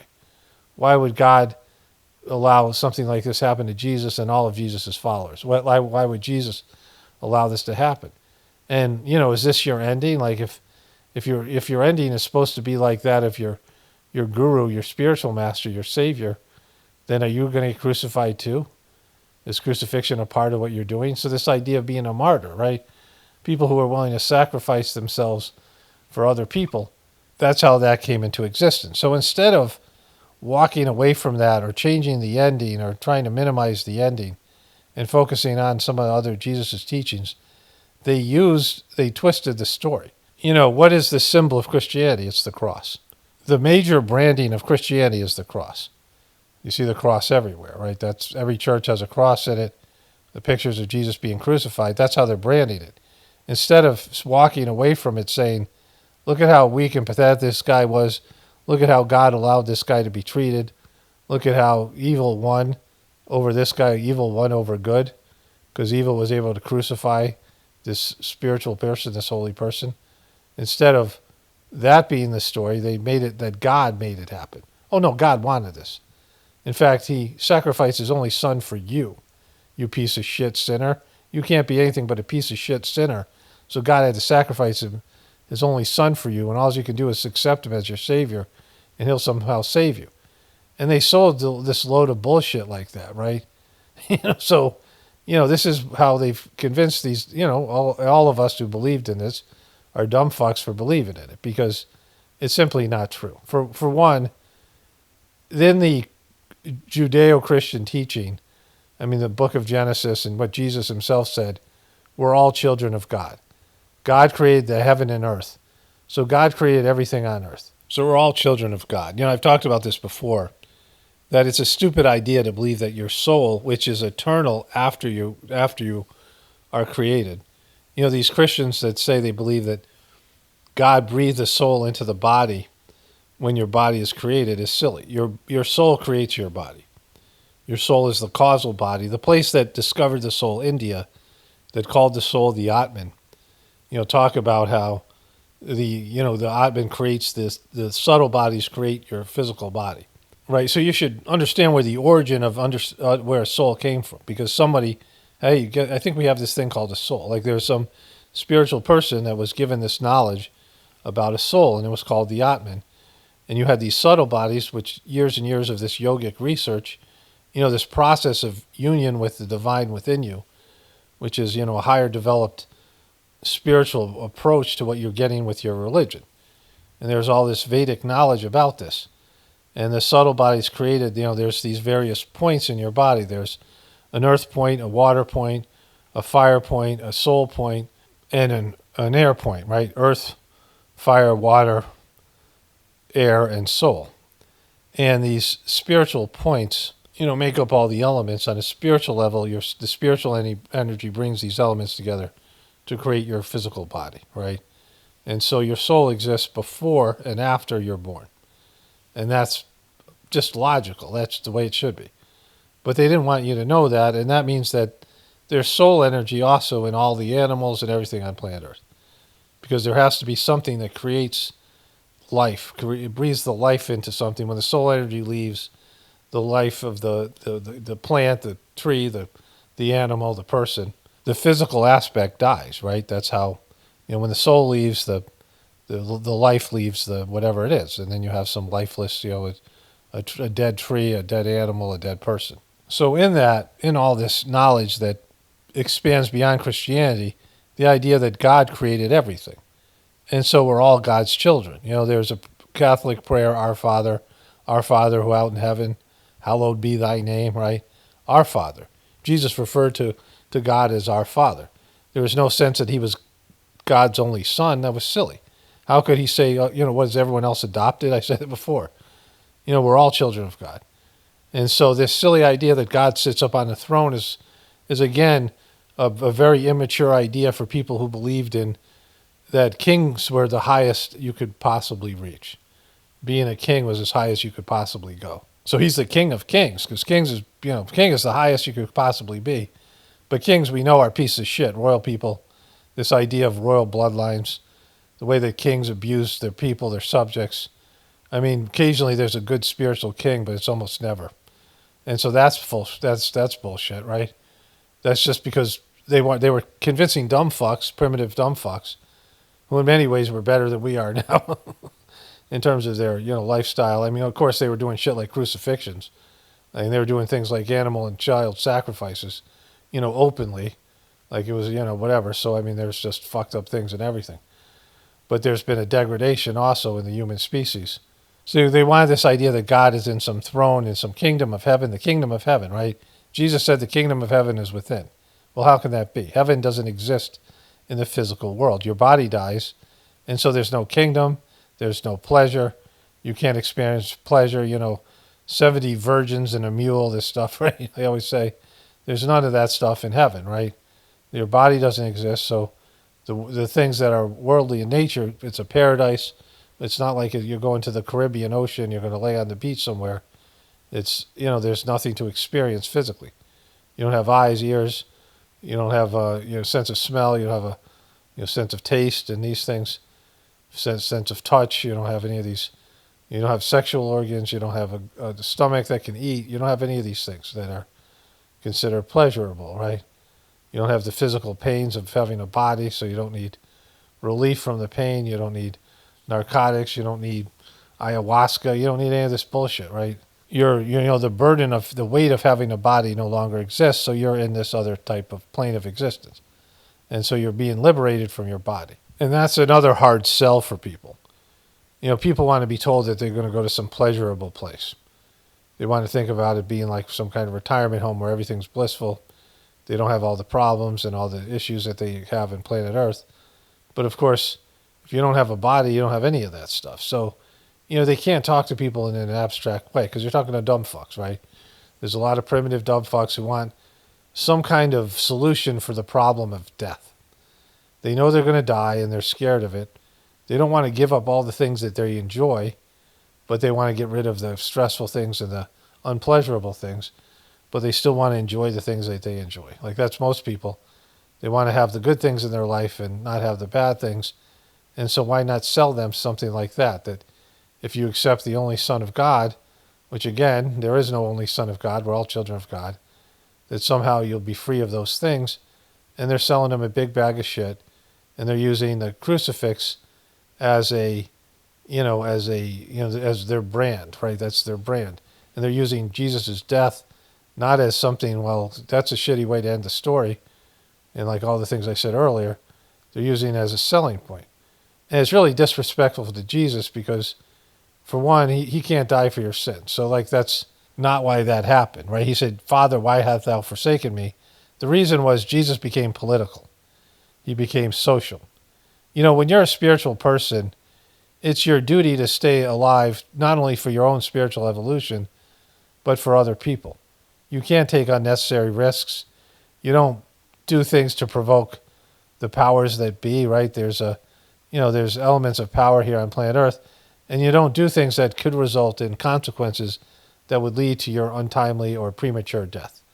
You can't do it. Like you have spiritual work to do, and you should have a whole lifetime here. We have very short lives as it is, and by the time you're 30 years old, you're still have a lot left to go, right? You're not really fully evolved. You're very still materialistic. I mean, you're relatively young. When you're in your 30s, I mean, people live until they're 80. You have another 50 years to go, and 20 of your years you were just a kid, so you've only been an adult for 10 years.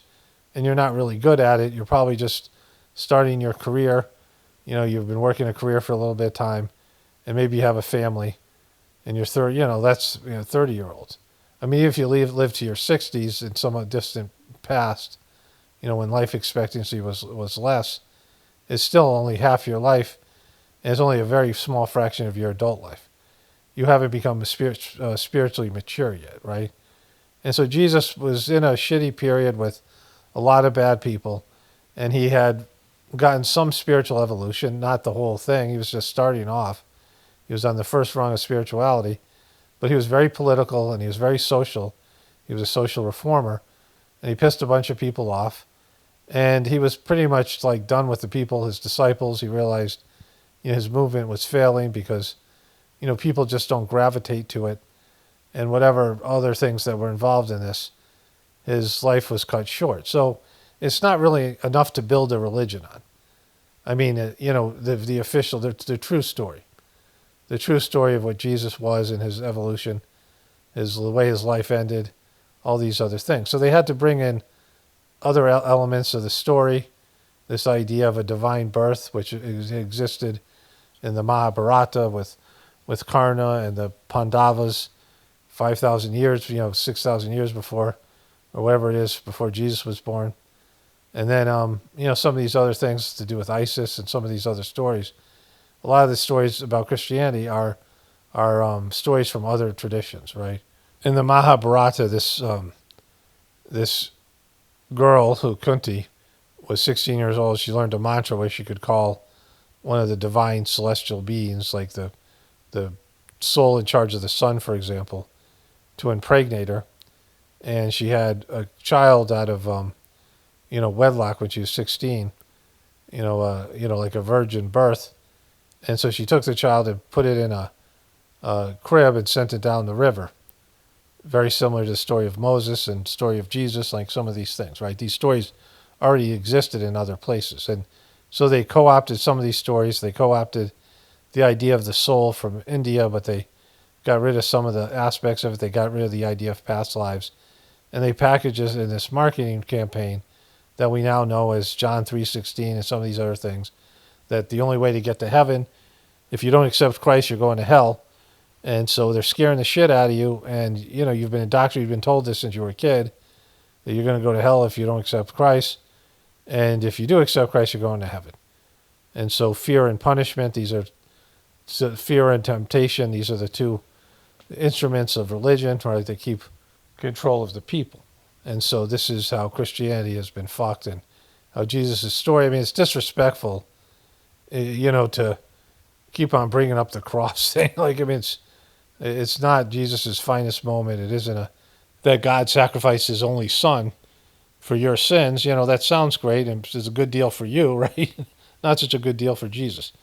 The other piece to this, I've said this quite often, why in the world would God sacrifice his only son?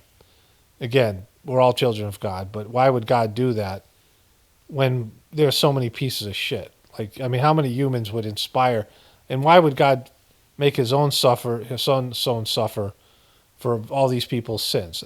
And where in the world do you find an example where you can somehow have other people bear your suffering, right? We all are held accountable on a spiritual level and even on a material level for our actions. And we all get we all get consequences for our actions. And that's the way that most people think about it, right? Christianity has had a bloody history of torturing people who didn't believe in their religion, indoctrinating people to their religion, forcing people to do their religion, and forcing people to, drowning witches and all kinds of bullshit that has come out of this religion that are consequences for what they deem evil actions or evil people. Killing sinners, although every person's a sinner, every person's a sinning piece of shit, according to the official story or the official, indoctrination they're selling you. And all these sinners are potential acceptors of Jesus. They're people who can repent and accept Jesus. And yet they've killed people. They've had these wars. They've had these religious wars. They've had all this other stuff. Because it's all bullshit. They know it's all bullshit. It's, it's something they sell to dumb fucks because they want power and control over them. And there's no better power and control than being in charge, being the middleman between other people and God. And being able to, be in charge of divinity. That you're the voice of divinity. You get to say what God says. You're the interpreter of God's will. And you get to, tell people what to do based in that you're the arbiter of what God says. You're the copywriter. You're the trademarker. You hold the trademark of God. And so that's a very powerful position to be in. And so in all that, there's this idea of martyrdom, which is a silly idea because none of these guys really wanted to be killed. They were hiding out and they weren't just sacrificing themselves for God. They were doing God's work and they were hoping not to get killed, and they got captured and killed, right? These disciples were hiding all over the fucking place, right? And, it wasn't political like Charlie Kirk is. And so, this idea of martyrdom is a bad idea. It's a wrong idea. But Charlie Kirk's martyrdom isn't even a real martyrdom, right? And even the real martyrdoms aren't real martyrdoms. But his is somehow worse. And it's, faker, and it's filled with just shitty people, right? Surrounded by ungodly people who are, an embarrassment to Christ and Christianity. Everything he believed politically was based on his faith. The debate that he was having at the moment he was killed was something that's foundational. Who made you? How were you made? And so the fact that he was killed the way he was while doing what he was doing, he is the first. Shilling for Israel and Trump, right? Two horrible, or a horrible person. The MAGA movement sucks. It's fucking turned out to be an abomination. Trump's a horrible fucking demonic person. And the other is Israel, right? Taking shekels to shill for them conning young people who are, impressionable young people. American Christian martyr. And I remember talking to a pastor friend years ago. This might have been 10 or 15 years ago. And we were talking about how the country was changing, how faith was coming under fire. And he said, I worry that we're now in an age where instead of having to teach our children how to live for Christ, we're going to have to teach them how to die for Christ. And Charlie really is the first true, big, major example of that. Okay, so you think the guy killed him because he was Christian? I mean, why didn't that guy kill his family? Right? I mean, was his family Mormon? The official story, that guy, whatever his name is, right? The guy who, why can't I think of his name? Clarence? That guy Clarence and his transgender boyfriend, Tyler Robinson. And so, why didn't he kill all the other Christians? Why did he target Charlie Kirk? He didn't target him. Again, it's a bullshit story. But he wasn't killed because of the Christianity thing. Like, nobody is scared of the Christian stuff, right? Christianity is dying. It's dying a cold death. And, like one of the things you see here with all these various, like Candace Owens going against Turning Point, and there's division within all these people, and everybody's speaking for Charlie Kirk. This is what Charlie would do. No, this is what Charlie would do. All these people, right? And he was not a saint. He was just some piece of shit guy. He ran a good political organization. Maybe it was funded, it was definitely funded by Israel, but maybe it was even created by some CIA. Who knows what it's from, right? Like all these things that take off like that. We don't even know how popular it actually was and how, all this stuff. But, no one gives a shit about this martyr thing. Nobody's thinking about him as a martyr. They got 70,000 views here. Candace Owens is, her videos are getting between 1.5 and 2 million views, some of them 4 million views. And that document she released, people are going nuts on Twitter and all these other places, and they're all talking about it, and it doesn't bode well for the official story. And that's where the energy is. The energy is in nobody believes that this kid killed him. Nobody's talking about the martyr bullshit. And if you believe in the official story, you can't claim this as a martyrdom. He didn't die for Christ. And if Charlie Kirk said, I think they are going to kill me, it only could mean Israel or possibly Trump and the MAGA people. But, Israel makes a lot more sense. And so that has nothing to do with him being a martyr, right? That has to do with him taking too many shekels from people and them getting mad that he was about to turn on him, and especially at a pivotal time. And so, this just dumb fuckistan, right? I think we're going to be wrestling with the implications and the consequences of that for decades. Blake, you've known Molly and Sean for a long time back when you worked at Fox and in Washington. I said, when was the last time you saw Molly? And you were like, oh, I ran into her. I took it last night. At the memorial. I was trying to get my friends in. It was amazing how well everything worked in the end. Yeah. But I remember I was figuring that out, so I had to borrow a staff badge and all of that. But in a sea of hundreds of thousands of people, we just happened to run into each other. A good connection with Molly. You're saying that the memorial was hundreds of thousands of people? The place only seated 60,000 and wasn't filled. Here is, when I first got the offer to work with Charlie, I actually wasn't that familiar with what he was doing, and so one of the contacts I had was Molly, and so I had a text message exchange with her where I just say, what do you have any strong feelings about Charlie Kirk? And I remember her response was, I don't really know him that well either, but everything I've seen has been really impressive. Yeah. Good times. This is great content. It's supposed to be about martyrdom. You became a regular on the show. You would do call-ins, and Sean, you did too. And Charlie always had tremendous amount of respect for what you guys do at the Federalist, and you're all right. So that's you get the idea. All right. So I'm going to wrap this one up here. I was going to read comments, but it's just the whole day got kind of backed up today. I'll just read those comments tomorrow. I already got a voiceover to do for the beginning of the video. But, this whole thing it's an absolute mess.